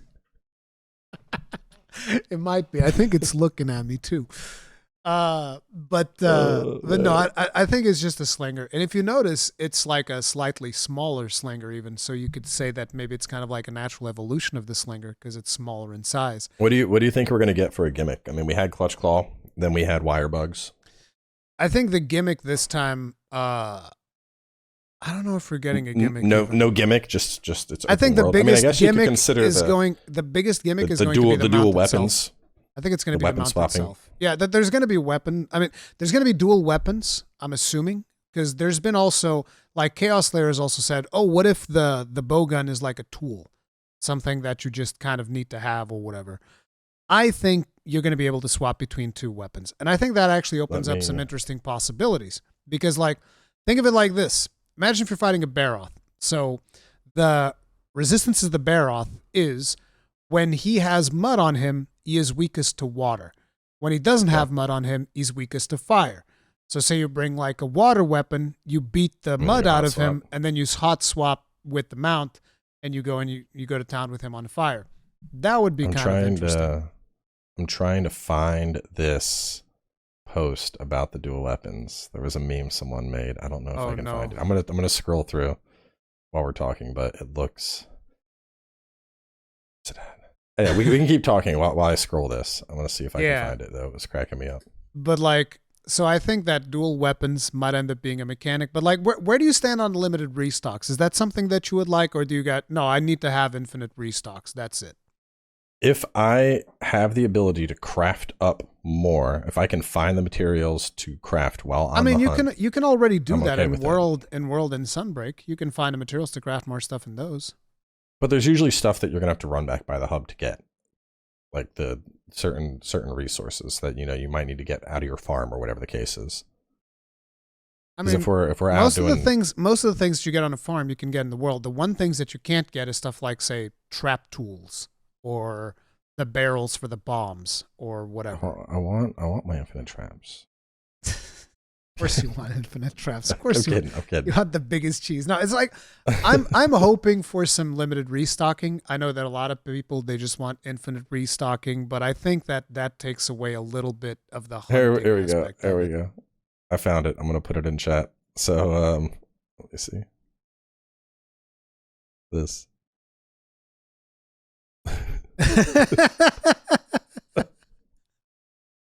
So the mount is going to use the bowgun. That's the mount. The mount's because it has multiple mounts. The mount is a sniper, and you're the spotter. That's pretty good. It was like, I don't think. In contrast to the two weapons theory, I present this. That's pretty good. But no, I don't think the little bird is going to be using the bowgun. No, the little bird is not going to use the bowgun. I don't think that's happening. But yeah, so. Yeah, we'll see if it's limited restocking or not. Did you notice the lightning rods and stuff with all the lightning falling down? Yeah. Why do you think that there's lightning rods there? Do you think we placed those there? They looked like they were just part of the world already. So we didn't put those there. I don't know. It could be old Civ stuff. There you go. We also don't know what the setting of this game is. Is this, new continent, old continent? This is 99% the new world. Think so? Yeah. So here's my basis for this theory. Number 1, Slinger. Number 2, Scoutfly Cage. Number 3, the font that is used in the Monster Hunter logo is the same as Monster Hunter World, and the one in Rise and Sunbreak is different. Number 4, the official Monster Hunter account just started a brand new campaign, Return to World, with a discount in Monster Hunter World, and the community managers, number 5, have committed to now playing a fresh save of Monster Hunter World in preparation for Monster Hunter Wilds in 2025. Almost as if Capcom's like, hey, you want to prepare for the new Monster Hunter? You should play Monster Hunter World. And it's like they could have just as easily said, hey, we have a new Monster Hunter Rise Sunbreak. You should play this to prepare for Monster Hunter Wilds. Well, but they went I back think part to of World. it, though, to be fair, so I like Rise and Sunbreak a lot. Me too. I think there's tangible quality of life improvements over World, but the gameplay in Rise and Sunbreak could be described as arcadey in comparison. Yes. You can the build creep in Rise and Sunbreak in particular, you can get to a point where it's a bigger question of what skills do you not have on your build. Oh yeah.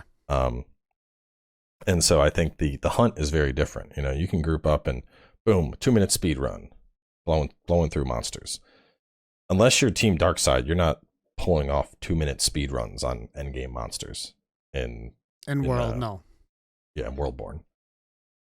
So very, very different vibes in general. World, like, I guess Rise and Sunbreak feels more about blow through this boss, get the gear. Yeah, boss fights. Whereas World, it feels like a hunt. You're going after the scout flies. You're trying to figure out where it went, how to get over there fastest. It's a very different energy in World. And I think that's the energy they want to bring into Wilds. Yep. But it's like, to me, all of those things just kind of point, we're in the new world. We're just in a section of the new world that hadn't been explored yet, and that's why it's the Wilds. This section hasn't been explored. I was thinking about going back and playing through World again, but I was going to do a... Me too. So I don't know how I'd do this, but I was thinking of like a use it and lose it playthrough, where either I prep up all my weapons in advance, and when I beat a monster or when I 3-cart, that weapon has to get tossed out, or do something. I think that would probably be the best way to do it. Or the alternative would be like doing a fresh playthrough where I don't have weapons, but after I beat a monster, I can't fight the next monster with the same weapon. So I have to like constantly rotate my weapons. And when I've, that sounds like a nightmare. Yeah, I know. I would absolutely have to use like cheat engine in some capacity to provide myself with materials to keep flowing through weapons. Cheater. Otherwise, this would be disgusting. Cheater. It would be a 1,000 hour playthrough. Like, okay, we killed everything. Now I need to go hunt a monster. All right, I got to sacrifice my bow gun on this hunt to get enough parts so that I can make a new weapon for my next hunt. Like that would be too tedious, I think. I don't know. I just feel like potentially doing a playthrough of regular old Monster Hunter World, which I actually never streamed Monster Hunter World on YouTube, the base game. I only started streaming it on YouTube with Iceborne. The rest I did on Twitch back in the day. Fatalis is still, I think, the longest I've ever spent on one singular boss in a game. My solo kill of Fatalis, I think, took I know it took like, I think 30 hours, I think. Damn. Like, there were multiple. I mean, let me see. I might still have it. Damn, that's harsh.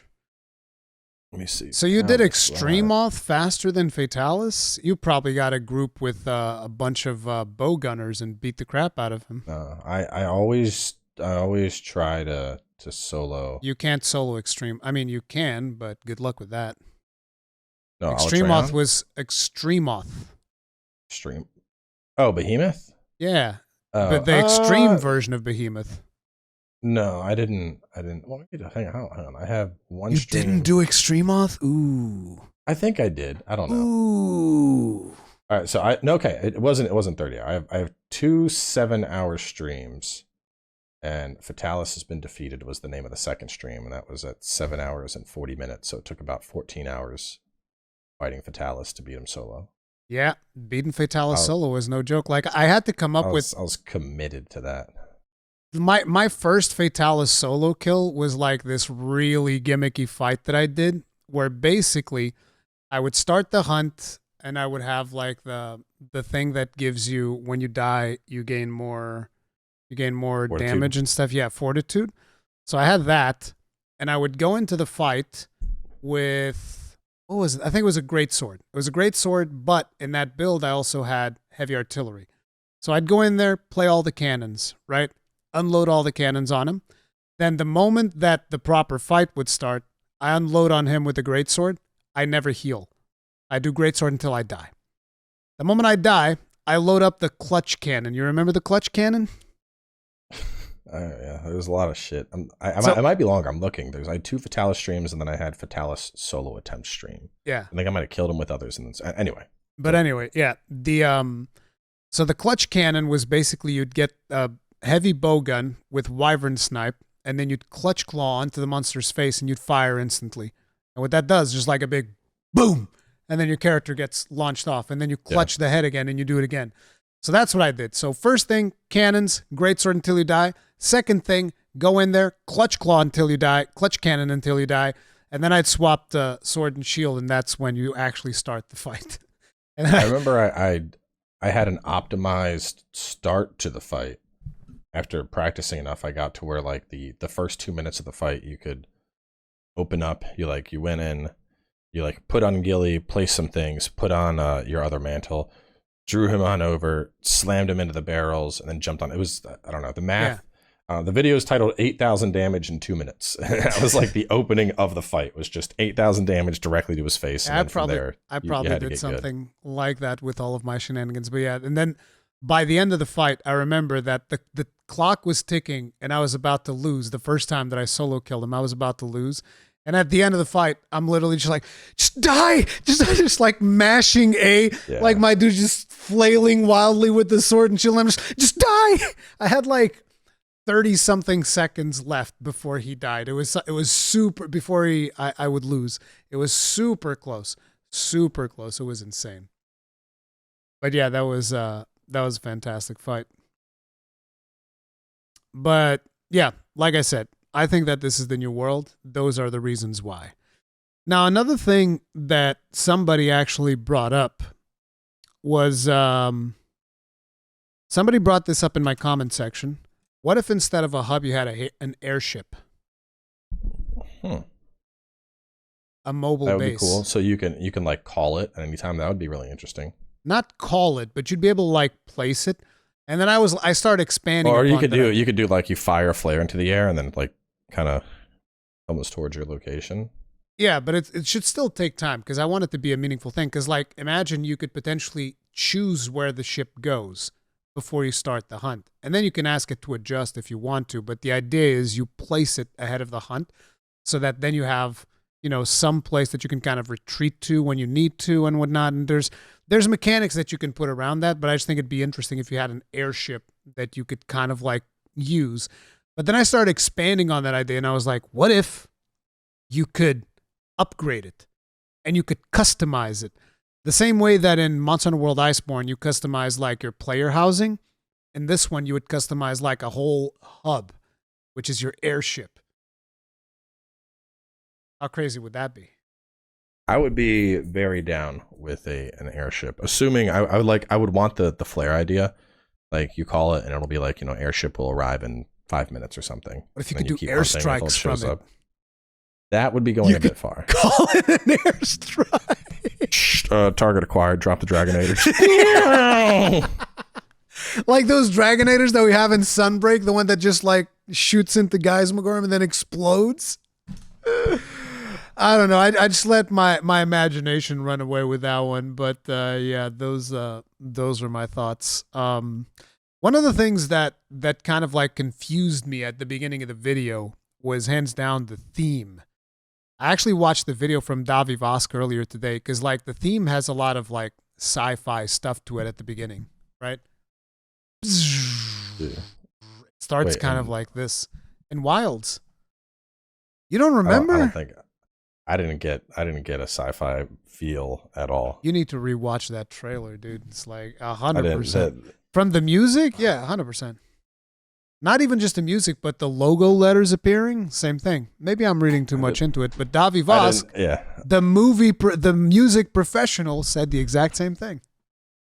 I think I didn't get that. I ain't gonna argue that it's not there. Maybe I need to watch it 4 more times, but I did not get the. I've only watched it 100 times so far, Cowboy. I'm not crazy. I swear. What else? What else have you got? Talk to me. For Wilds. I think the lightning indicates that elemental is going to have some kind of big capacity in weapons. I think there's going to be something, or maybe, like that lightning field, the way it was coming to the spires. I'm thinking maybe there's going to be, as opposed to just pure elemental weapons, maybe we get something where it's like you can channel the lightning down and then fuse that into your weapon. So as opposed to enchant your weapon with lightning, like temporary, yeah, So I think maybe we'll see weapons might have some very basic elemental, but something where we can directly use the element, because I feel like there was a big emphasis on lightning in that trailer, more than just like, oh, there's going to be a lightning elder dragon. Like, I don't know. I feel like it's going to have some kind of impact where you're using elements in the environment to temporarily buff your weapons. That might be the case. I thought it was just like the Elder Dragon. I figured it's probably like ancient civilization placed those spikes down for protection because there's an Elder Dragon that makes lightning fall all over the place. And if you notice the moment where he's running away and there are no lightning rods, the lightning almost feels like it's intentful, like it's trying to shoot the hunter, which I think like you need to fight close enough to those lightning rods to protect yourself, or be close enough to those spiky pangolin boys because they can also soak up the lightning damage. Speaking of the spiky boys, the sheer volume of just monsters on the screen, the density, some of those clips we saw, yeah, it was wild. Yep, wild. Damn it. I don't even do it on purpose. It just happens. Did you imagine? You're just like, oh, it's a whole fucking herd. Cluster ammo. Boom. Just take out like 8 at the same time. And then you just stay there for like 10 minutes, like carving. Just like carving all of those. Yeah, I don't know how that's going to plan out. It made me wonder if the reason they never had herds this big is because technology hadn't caught up with them. They're like, we've always meant for it to be like this, because there was enough monsters. Companion-wise, companions. So we have our mount, but do you think like, do we get companions like Sunbreak? Well, so if we're talking big open world, kind of on the note of carpet bombing an entire squad of little dudes, I would like to have a little palico that's just going to follow me around and carve up shit. I think we have palicos. I don't know if he'll carve stuff. I want him to carve stuff for me. Be like, all right, I got to go get this Elder Dragon, buddy. You got that? You're gonna carve that guy up? Good. Okay. Make it a specialization. Instead of fighting with me, he's my gatherer palico, and he's gonna handle all the carving. That I can accept. Like if you're talking like, oh yeah, he does everything he already does, and he carves stuff. I'm like, But if you're talking you sacrifice some combat ability, but he's a master at carving. He just carves. He's gonna carve shit up for me. He's gonna. He sees middle of the fight. He sees an ore. Go get that shit. Go farm. Get it. I'll handle the Elder Dragon. You're not contributing enough. You get, because I mean, to be fair, in Rise, like palicos are wild. The amount of traps and shit they're gonna put down, so they are an absolute boon in combat. So you'd be sacrificing that to have him be Gatherer Supreme, carving up parts and carving tails for you. Because I mean, maybe this is an ADD thing, but like I cut off a tail in the middle of the fight. I'm like, I'll put on my fucking temporal mantle if I have to. I'm getting this tail. I got to get this tail. So if I can focus on the fight and have Palico Bro go get that tail, that's a net positive for me. I'm all about that. This is something that I don't feel very strongly about, but I do think that we're going to get Palicos. They didn't show Palicos because they wanted to focus more on the mount, but I think we're also going to be getting Palicos. I wouldn't say I feel strongly about it. This is more just like, we're going open world. These are some ideas that I have that make me excited. Okay. Shoot. No, I mean like stuff like that, like the Palico, the Palico carving, the idea of infusing our weapons. Honestly, I'd love to see a bigger emphasis around elemental blight tied to elements. This is something I've wanted since World. I think the idea of because right now element is always in kind of a a weird space of just, oh yeah, use the element that the monster's weak against and you're going to do more damage. Sometimes physical is just better outright. But I think elemental should have, have there be a threshold. Elemental, let's say my elemental dual blades deal 10 fire damage per hit.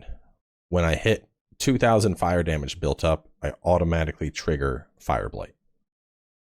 That's something that I've wanted even in Sunbreak. Yeah. Have elemental damage deal some type of blight. I think it makes sense. Although they need to tune those numbers, because with the numbers we had in Sunbreak for elemental damage, you can't do that. Because bro, well, yeah, but did you see how hard those charge blades were hitting, bro? Like, 1,000 plus files, 1,000 plus file damage is like, whoa, chill. This is a bit much. Sunbreak's elemental damage is a whole different discussion. I said, I think that comes into gear creep as well. Yeah, I definitely think that having blights and elemental damage is definitely something that they should look into, because it would make elemental damage more desirable as opposed to just always being the same old, hey, raw damage for everything. This is a bit of a hot take, but I think I would like less offensive oriented skills. Because I feel like when, it's just this chase of, I want to have attack boost 7, I want to have crit boost 3, I want to have Wex, can I also fit in some critical eye?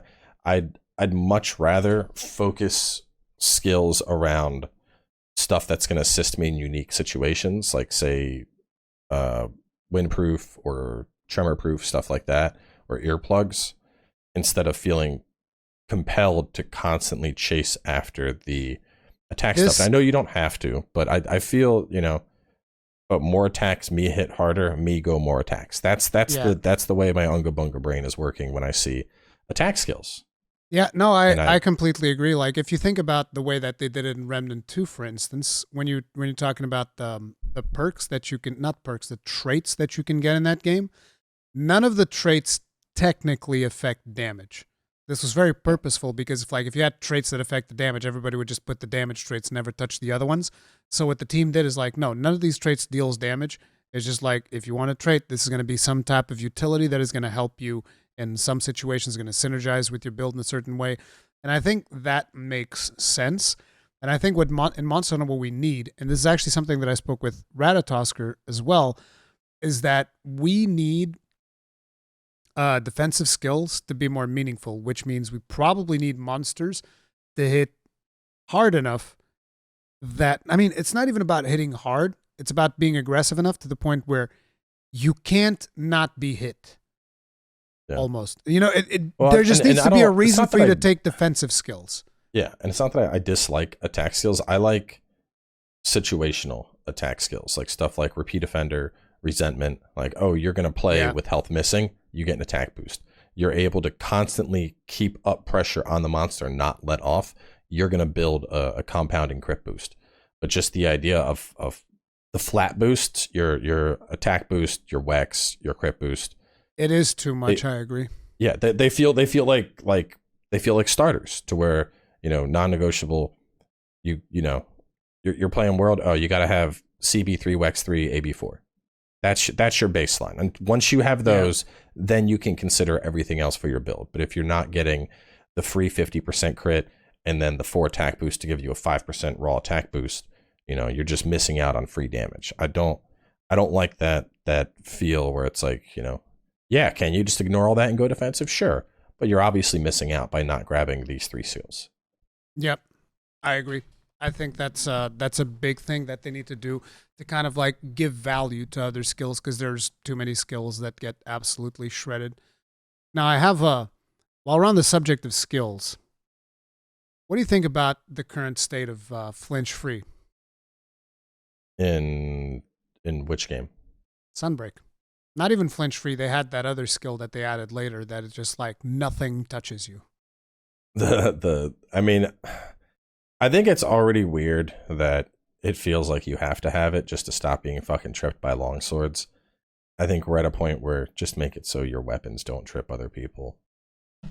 Completely 100% disagree. No, you need friendly fire. Needs to be there. Yeah. Yeah. Come on. A little bit of inconvenience. It's fun to launch other players and shit. It's just no. I'm okay with launching. It's just longsword tripping. Just remove longsword tripping. No, because that's just fucking annoying. Me running up and yeeting my friend into the air with a hammer. Good. Longsword player fucking interrupting everyone's goddamn attack because their weapon is like 14 feet long. Not good. No, we just need to put longsword players in the monster's ass. That's where they belong. They just go to the monster's ass. I focus the head. I'm getting a break. No. Listen, all of the Genjis can go to the monster's ass. There's 3 universal truths in this world, Rui. Death, taxes, and longsword players will always attack the head. Okay? These are true. These are universal truths that cannot be denied. No, I still want the inconvenience. As a matter of fact, I want them to potentially even remove flinch free. I want those inconveniences of friendly fire. I think that shit is funny. Like, listen, when I was fighting Fatalis during one of my streams, somebody knocked me up right into Fatalis's breath. It was almost like an attempted murder, and it was hilarious. It was hilarious. But it's like, I just think that creates certain gameplay moments that you don't really have when you just remove all of these things. Because, like, look, if you want to remove things that bad, you're going to get to a point where it's like, well, flinch free is inconvenient. Oh, yeah. The monster moving too much, that's inconvenient too. The monster runs away too much. I want him to stay right there. You know, this movement the monster does, that's kind of inconvenient. I want him to, like, not do this move so that I can just stay there and attack him like he's a goddamn training dummy. That's convenient. So this is on the note of monster running. Mounted combat, how involved do you think it'll be? I don't think it'll be a big deal. If anything, it'll be something close to like what we have in Sunbreak right now. Maybe. I think we're gonna. My hope would be, you know, open world. We're chasing monsters down. I hope that there is enough. All right. So let me think how to word this. I think my vision here is that mounted combat is a thing, but it's used to chase down the monster and exhaust them to where they decide they want to stay and fight. See, now that you've said that, that actually almost lit up a light bulb in my head where I was like, wait a minute, there's a bow gun on the monster on the mount, monster running away, pull out a bow gun, pow, pow, pow, pow, the monster chasing and you're shooting. And eventually it gets pissed and it flips around and is like, fuck it, let's go.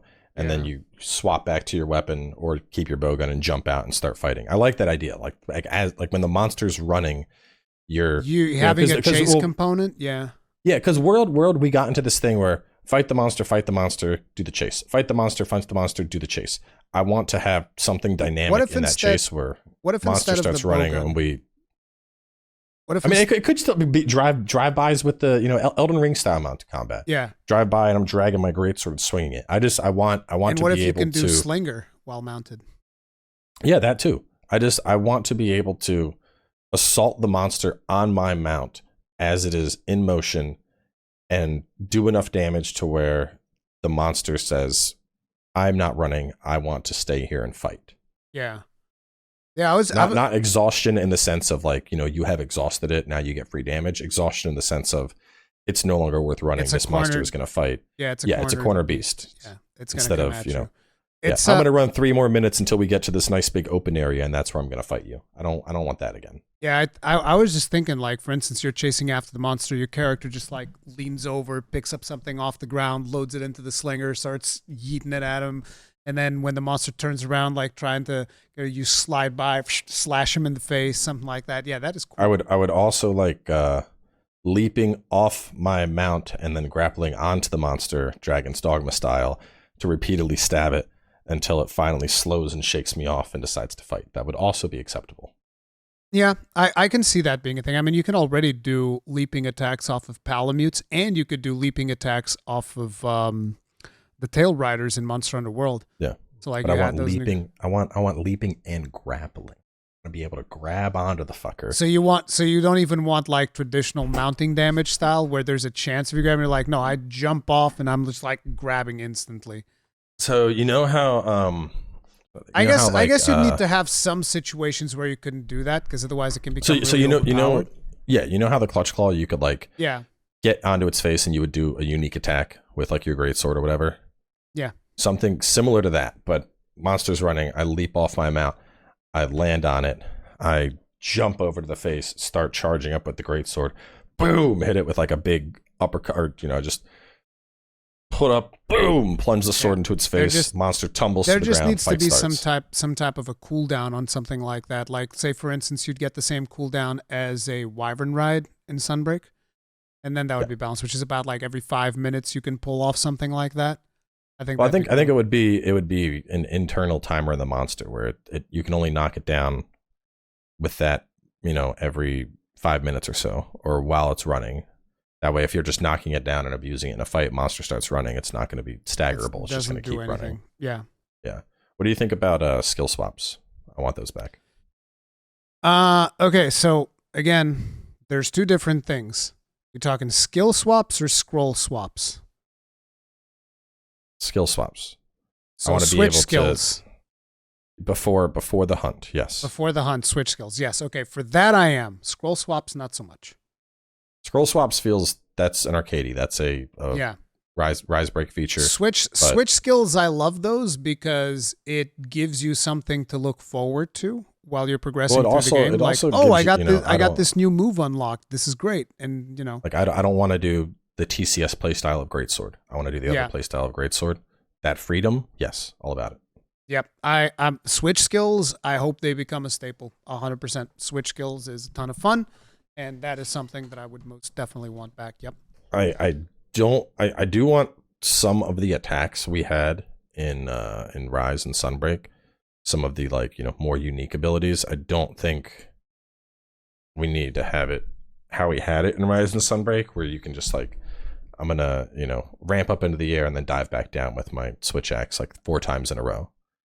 I think some of the cooler abilities, I think we could work those into the weapon and move sets themselves, but I don't know if I want the arcadey style we had in Rise and Sunbreak. So you're talking about the what were they called in there? It was switch skills. Yeah, it was switch skills. The special moves stuff like insta charge your switch axe and then do the soaring wyvern or whatever it is over. Yeah. Soaring wyvern. Yeah. Yeah, some of that stuff's really cool. I think some of that could be worked into the weapon. I mean, I like it. That's what they did. Weapons.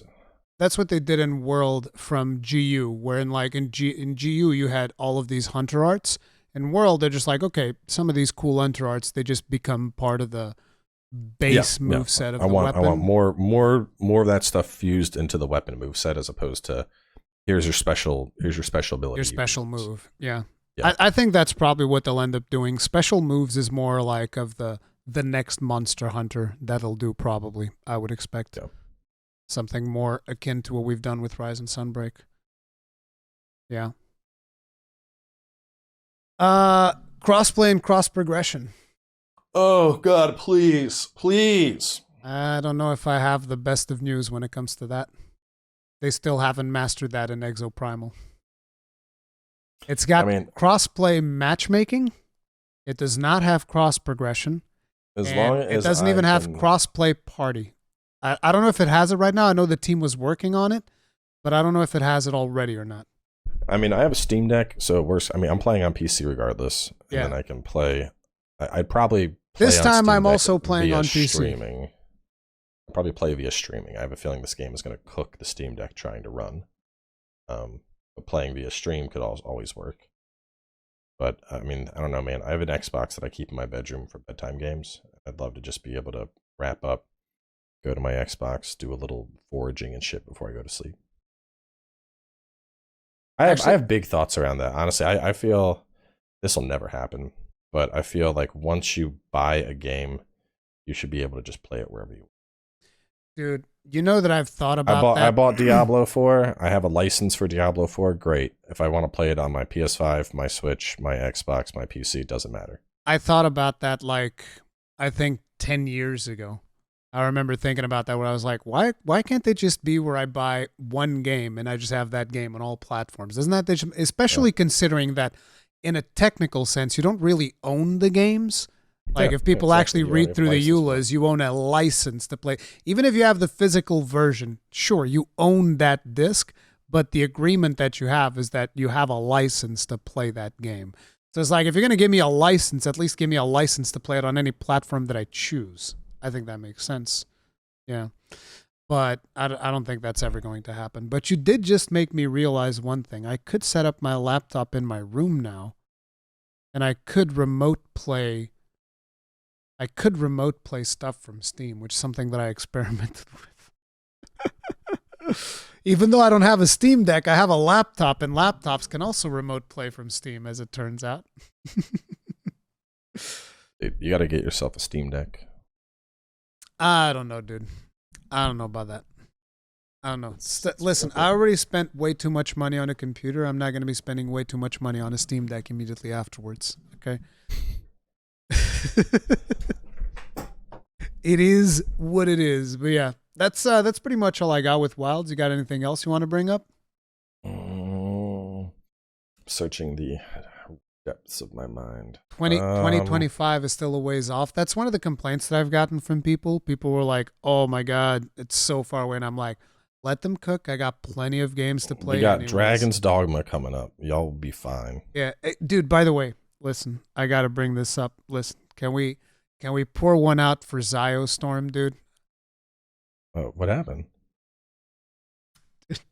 So Ratatosker was telling me on his podcast that like he reacted to Ziostorm's reaction when they announced the Monster Hunter DLC. I watched it, bro. You can see his soul leaving his body.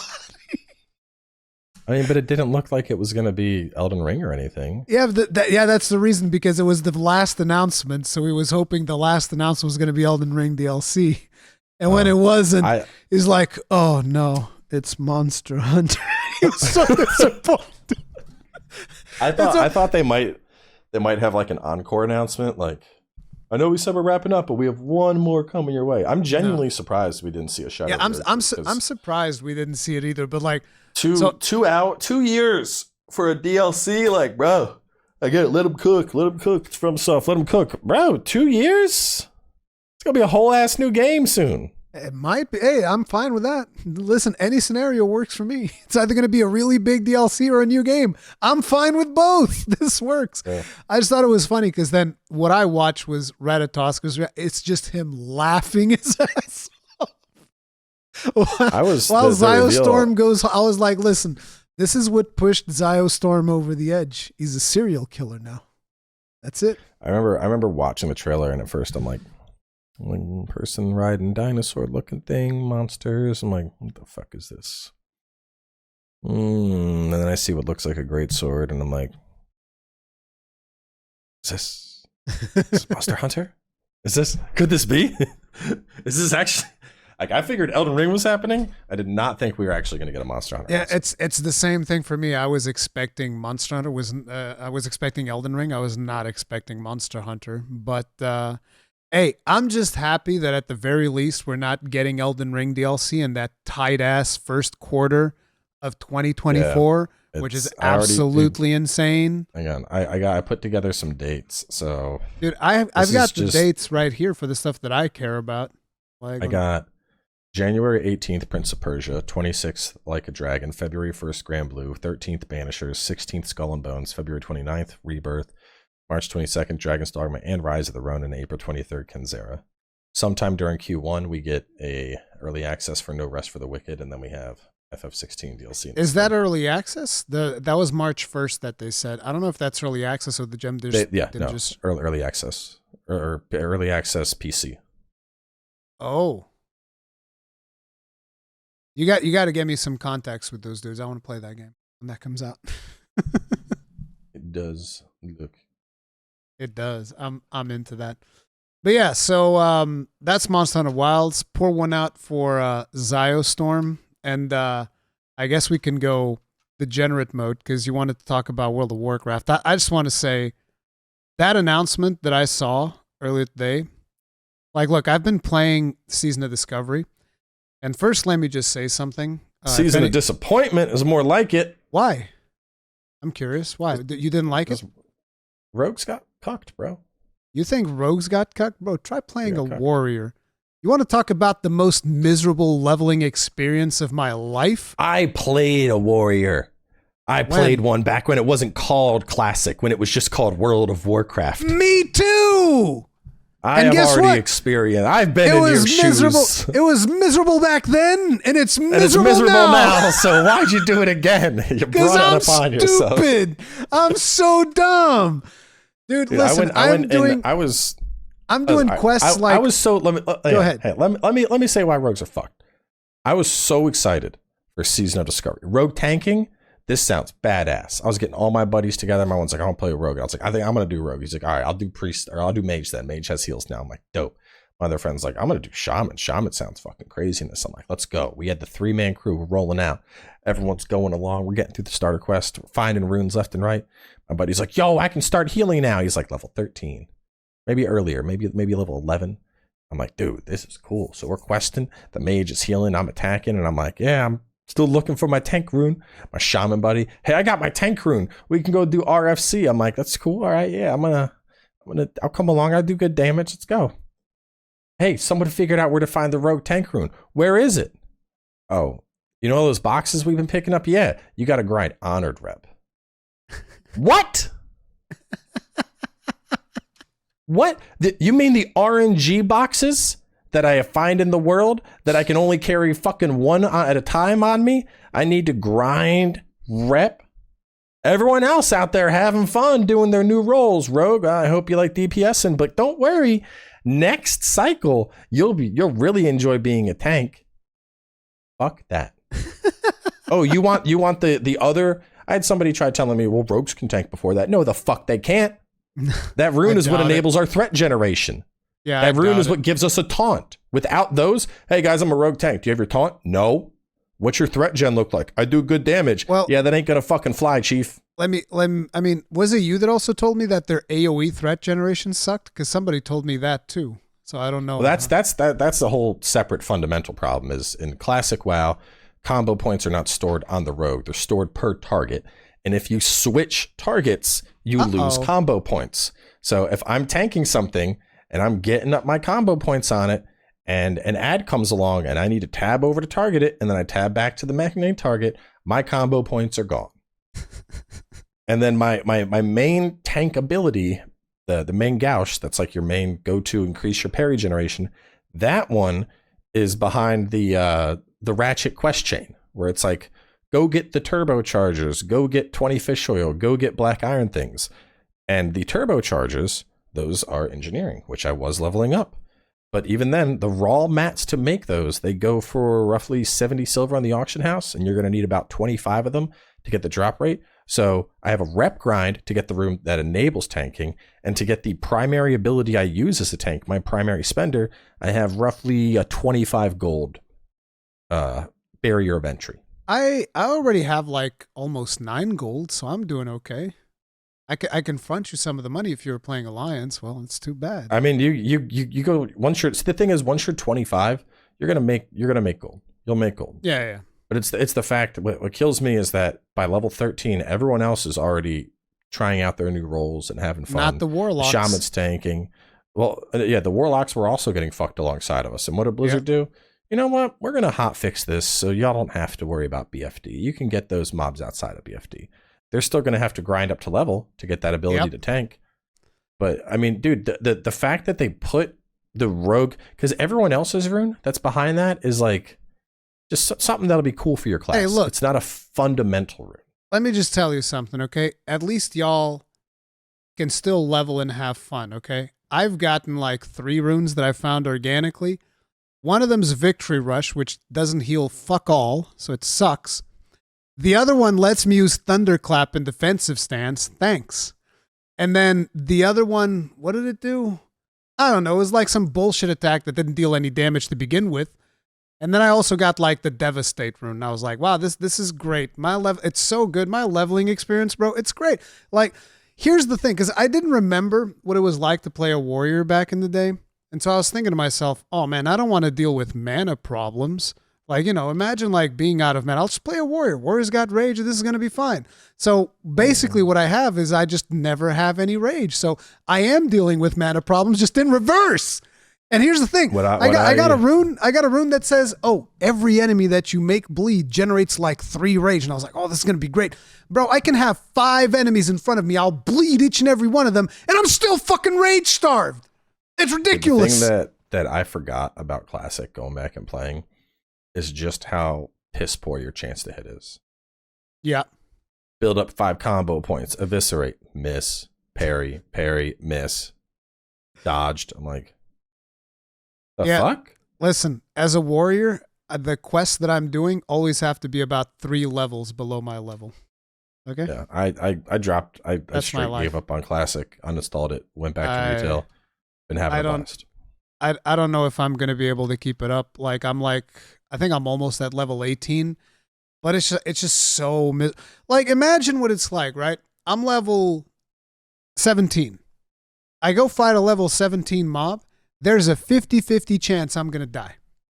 Yeah. I remember. I played WoW back in Classic, back when it wasn't Classic. I shouldn't have. Yeah, I played it too. I shouldn't have done Warrior, bro. Like, listen, I played a Hunter for a little bit just to try it out. I was murdering everything, and before I even had a pet, I was just like, "Yep, you're dead. You're dead. That thing's dead. That thing over there's dead." Like, just murdering everything. Did you hear about the whole the drama with the Scorpids? I don't know. Were they broken? They're basically Hunter Scorpid, the little scorpion pet. It's something with the dot. It does more damage than most players do in instances. That seems reasonable. Hunters just get Scorpids, and that Scorpid is going to parse higher than most DPS classes. God damn it! Yeah, I don't know what I'm going to be. I don't know what I'm going to be doing with that. But the reason I brought this up today is because I've been playing Classic, like BattleNet just launched when I booted up my PC today, and I see that thing where we're just going to sell you a raid ready boost for World of Warcraft Dragonflight. I'm just like, oh, you're just straight up selling like full. It's not a raid full ready sets. Boost, full sets of gear. It's like, oh, okay. I mean, I guess that's fine. Just sell us a full set of gear. And you're right. It's not raid ready boost because I have a max level character. I know the item level that I can get reasonably fast. That thing is actually just a straight up scam. Like that boost is just straight up a scam. So my opinion on the boosts, I have 2 boosts right now. I have a 60 boost and a 70 boost because I get them and they just sit in the account. I get them from, buying expansions. Like I got. So I'm playing through, just got back into retail, leveling BM Hunter. So I have, this is fun. I went and I got a Undasta, the big T-Rex that has like the headdress. And then I waited and I got another one. So they're called Undasta and Undastu. And so I have double dinosaurs. And then with like the BM thing where it starts calling things from your stable, I might get a couple more. Because when I call the stable, it like duplicates it. So I have like 3 Undastas out. I was thinking if I go catch like a couple more and I front fill my stable with it, I'll use the the Call of the Wild ability, and I'll just have 5 T-Rexes on the field. So BM Hunter's been a lot of fun. But when I'm big into PvP. I don't really give a shit about mythics or raiding, blah blah blah, whatever. I ain't got time for it. But once I get up there, if I'm playing and I'm like, you know what, I think I want to bring my rogue back. My rogue is like 55. I'll probably use one of the boosts on that. Get the rogue up to 70 so I can enjoy some PvP with him. The thing that bothers me is like it's just the slippery slope. They keep selling stuff. Eventually they're just gonna sell you full mythic gear, and people are not even gonna say anything else. It's fine. It is. I think the important thing to remember though is just because you can buy a boost and get there doesn't mean you're gonna know shit about your character. Yeah, but it's just, again, it just bothers me that you can just buy gear. Imagine just going up the Monster Hunter and it's like, oh yeah, just give me like, I'll take a full Basil Goose armor set. Yeah, that's I want that Vitalis armor and give me the Raging Bracky switch. Yeah. Just get one of those and it's fine. It's like, see, that's the problem that I have. I think it just takes so much away from the game that it's ridiculous. And then the thing that bothers me is people defending it. It's like, no, don't defend it. It's bullshit. It's bullshit. It makes me not even want to play the next expansion, to be honest. I'm like, man, fuck this. I mean, I already bought it. My view is that even with people buying their gear, at the end of the day, you're looking at top-end PvP or top-end mythics or raids or whatever. There is a certain level of skill and a certain level of time commitment that's always going to be required. So even if people buy their character up to 70, I mean, it's not any different from the people in game that are like buying mythic runs or buying leveling. Like you can buy whatever you want. Yeah, with gold and wild go ahead tokens. And you can buy whatever the fuck you want. But at the end of the day, it ain't gonna mean shit when you're finally invited to that mythic group and you wipe because you don't know what the fuck you're doing, and then they kick you. You're just gonna look like a clown. So at the end of the day, to me, it's just Blizzard is just enabling clownery, which, also don't agree that's good, but that's ultimately what it is. But it's just something that I fucking hate. I fucking hate that they're doing that and they keep fucking pulling shit like that, and it upsets me. It makes me like I don't feel like playing your game anymore because you just keep fucking milking people for money. Like, stop. Speaking of milk, I made a Tauren Paladin.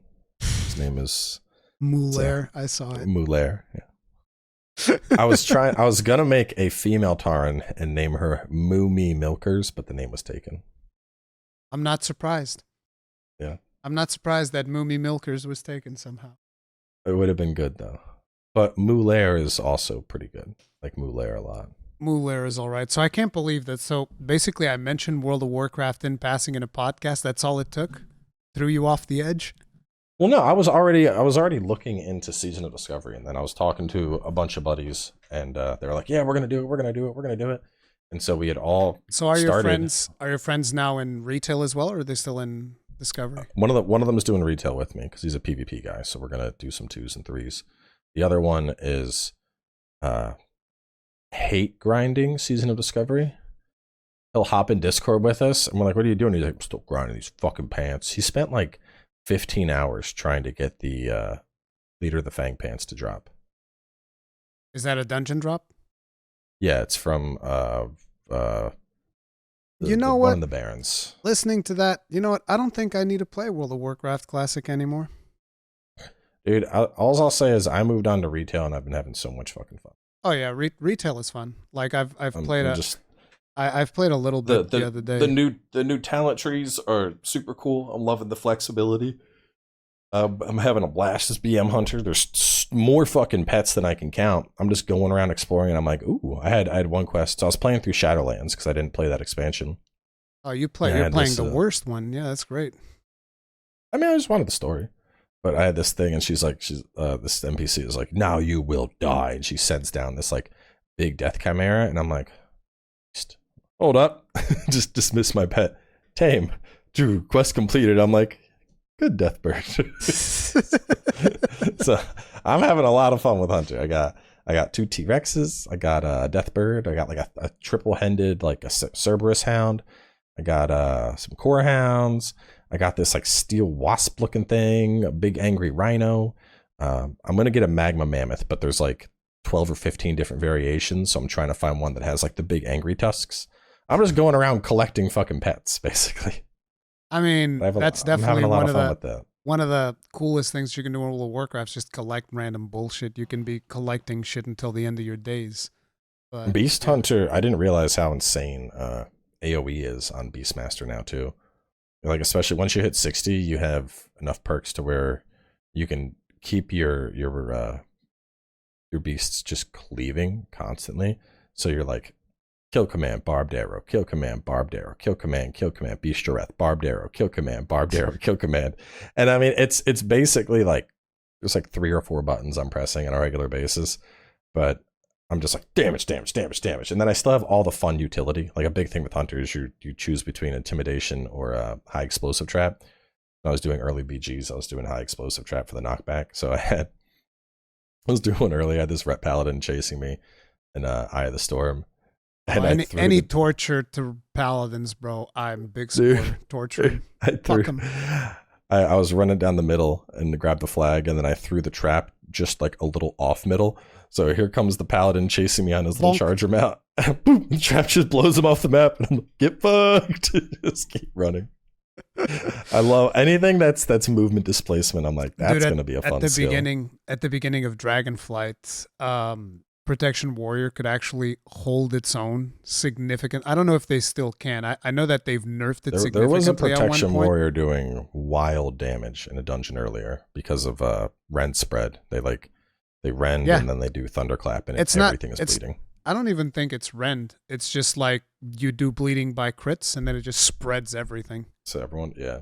Yeah, I tried playing arms. I wasn't enjoying. Fury, I wasn't enjoying. I might mess around with procs. I noticed there's single queue arenas now where you just queue up for a one-on-one. There's solo queue. During the launch of Dragonflight, there's these boxes that I believe they began introducing these in BFA, where it's just like if you're playing with war, what's it called, war mode on. There's these boxes that will drop like in the middle of the map, and so at one point, I find one of these boxes, and there's like another horde there. So I go in there, I start fighting them. Then another horde shows up, and then another one. And at one point, there's like just me in there fighting off 3 hordes. And I'm like, you're not getting this fucking box. And I was in there for like 30 minutes, and I look at the clock, and I was like, shit, I need to go pick up my kids from school. You motherfuckers are lucky. I was going to keep them there forever.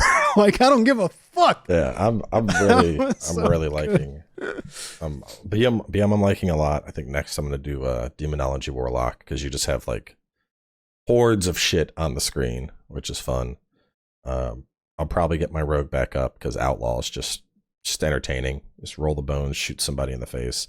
That's what I was enjoying about Classic, because it's kind of like a discount Outlaw rogue. I was having fun with that. Just the thing that I liked about Classic was that it's much more deliberate. Like I feel like in retail, what ends up happening is like I'll just pick 4 or 5 keys and I'll just mash them. It's like just use everything out of this off a cooldown. Go. And in Classic, it was much more rend, thunderclap, rend, something else. Like, you know, it was that's the thing. That's what I like about Hunter. Pace was like, nice. You have effectively 4 on a regular basis. You have Kill Command, you have Barb Shot, you have Serpent Sting. Those are going to be your 3 buttons. And then you're going to work in your like Call of the Wilds and your Bestial Wrath to add more damage in. But then you have all the extra utility shit, which is what I like. Oh, there's a rogue, I'm going to toss out a flare. Oh, this guy's chasing me, I'm going to toss out a trap. I'm going to throw out this trap to slow all the melee. I'm going to go camouflage to guard this flag. I'm going to, use my eagle sight and check this zone over here. Like that's what appeals to me about Hunters. There's a lot of utility that can tie into combat that I have access to, which that makes it really fun to me. But anyway, that's the World of Warcraft moment. At this moment, nobody is even listening anymore because World of Warcraft in my main channel doesn't really do well at all. But Cowboy's back full degeneracy mode. I'm back being completely frustrated by Blizzard. I'm actually thinking about part-time degen. Yeah, I'm actually thinking about jumping back into 14 for a little bit because Gaijin sent me like one of those things that you get to play for like 14 days for free or whatever. And it expires, I think, tomorrow. So I might jump back into that for a little bit. See how my character's doing on there. My 14 days are done. And Walker was a good send-off to my Warrior of Light. I think I'm playing Dawn Trail, dude. Dawn Trail, 100%. I'm there day 1. Actually, day -3, because they usually let us play 3 days in advance if you pre-order it. So yeah, 100%. 100% doing that. Though I love that story. It's the best story I've ever played. But yeah, I'm gonna call it here. Thank you all very much for watching, Cowboy. Thank you very much for hanging out with me. We'll be seeing you guys in the next one. I'm not sure if we're gonna do another episode before Christmas or not, because there's not a whole lot much happening right now. I feel like before the end of the year. You about to go on vacation or something? Staying home. Staying home. I have the kids. The family comes here. Oh, okay. When are you coming to see us? I'm not. You're welcome to. You're retired. You can come here and you can see me. Feel free to come hang out. I don't do that. I don't like traveling with toddlers. Not, bro, it's terrible. Yep. Yeah, it's terrible. It was. I mean, growing up, it was funny because my parents always dragged us down to see grandma and grandpa down in Florida, and I am complete 180 from that. I'm like, y'all are retired. You have all the fucking time in the world. Your biggest concern is making sure your cat is fed. I have 2 kids. I have the job. We have the dogs and the cats here. Like, you want to see me for the holidays? I'm here. You're welcome to come here anytime. I am not shoving a 1-year-old and a 3-year-old into a car for 8 hours and driving down to you. And I'm sure as hell ain't putting them on a fucking plane and flying down. So, yeah. But anyway, that's going to be it. So, Merry Christmas to everybody. Merry Christmas to you, Cowboy. and Have a happy holidays. New Year. Happy New Year. We'll see you guys in the next one. Stay strong, stay safe. Peace out. Adios.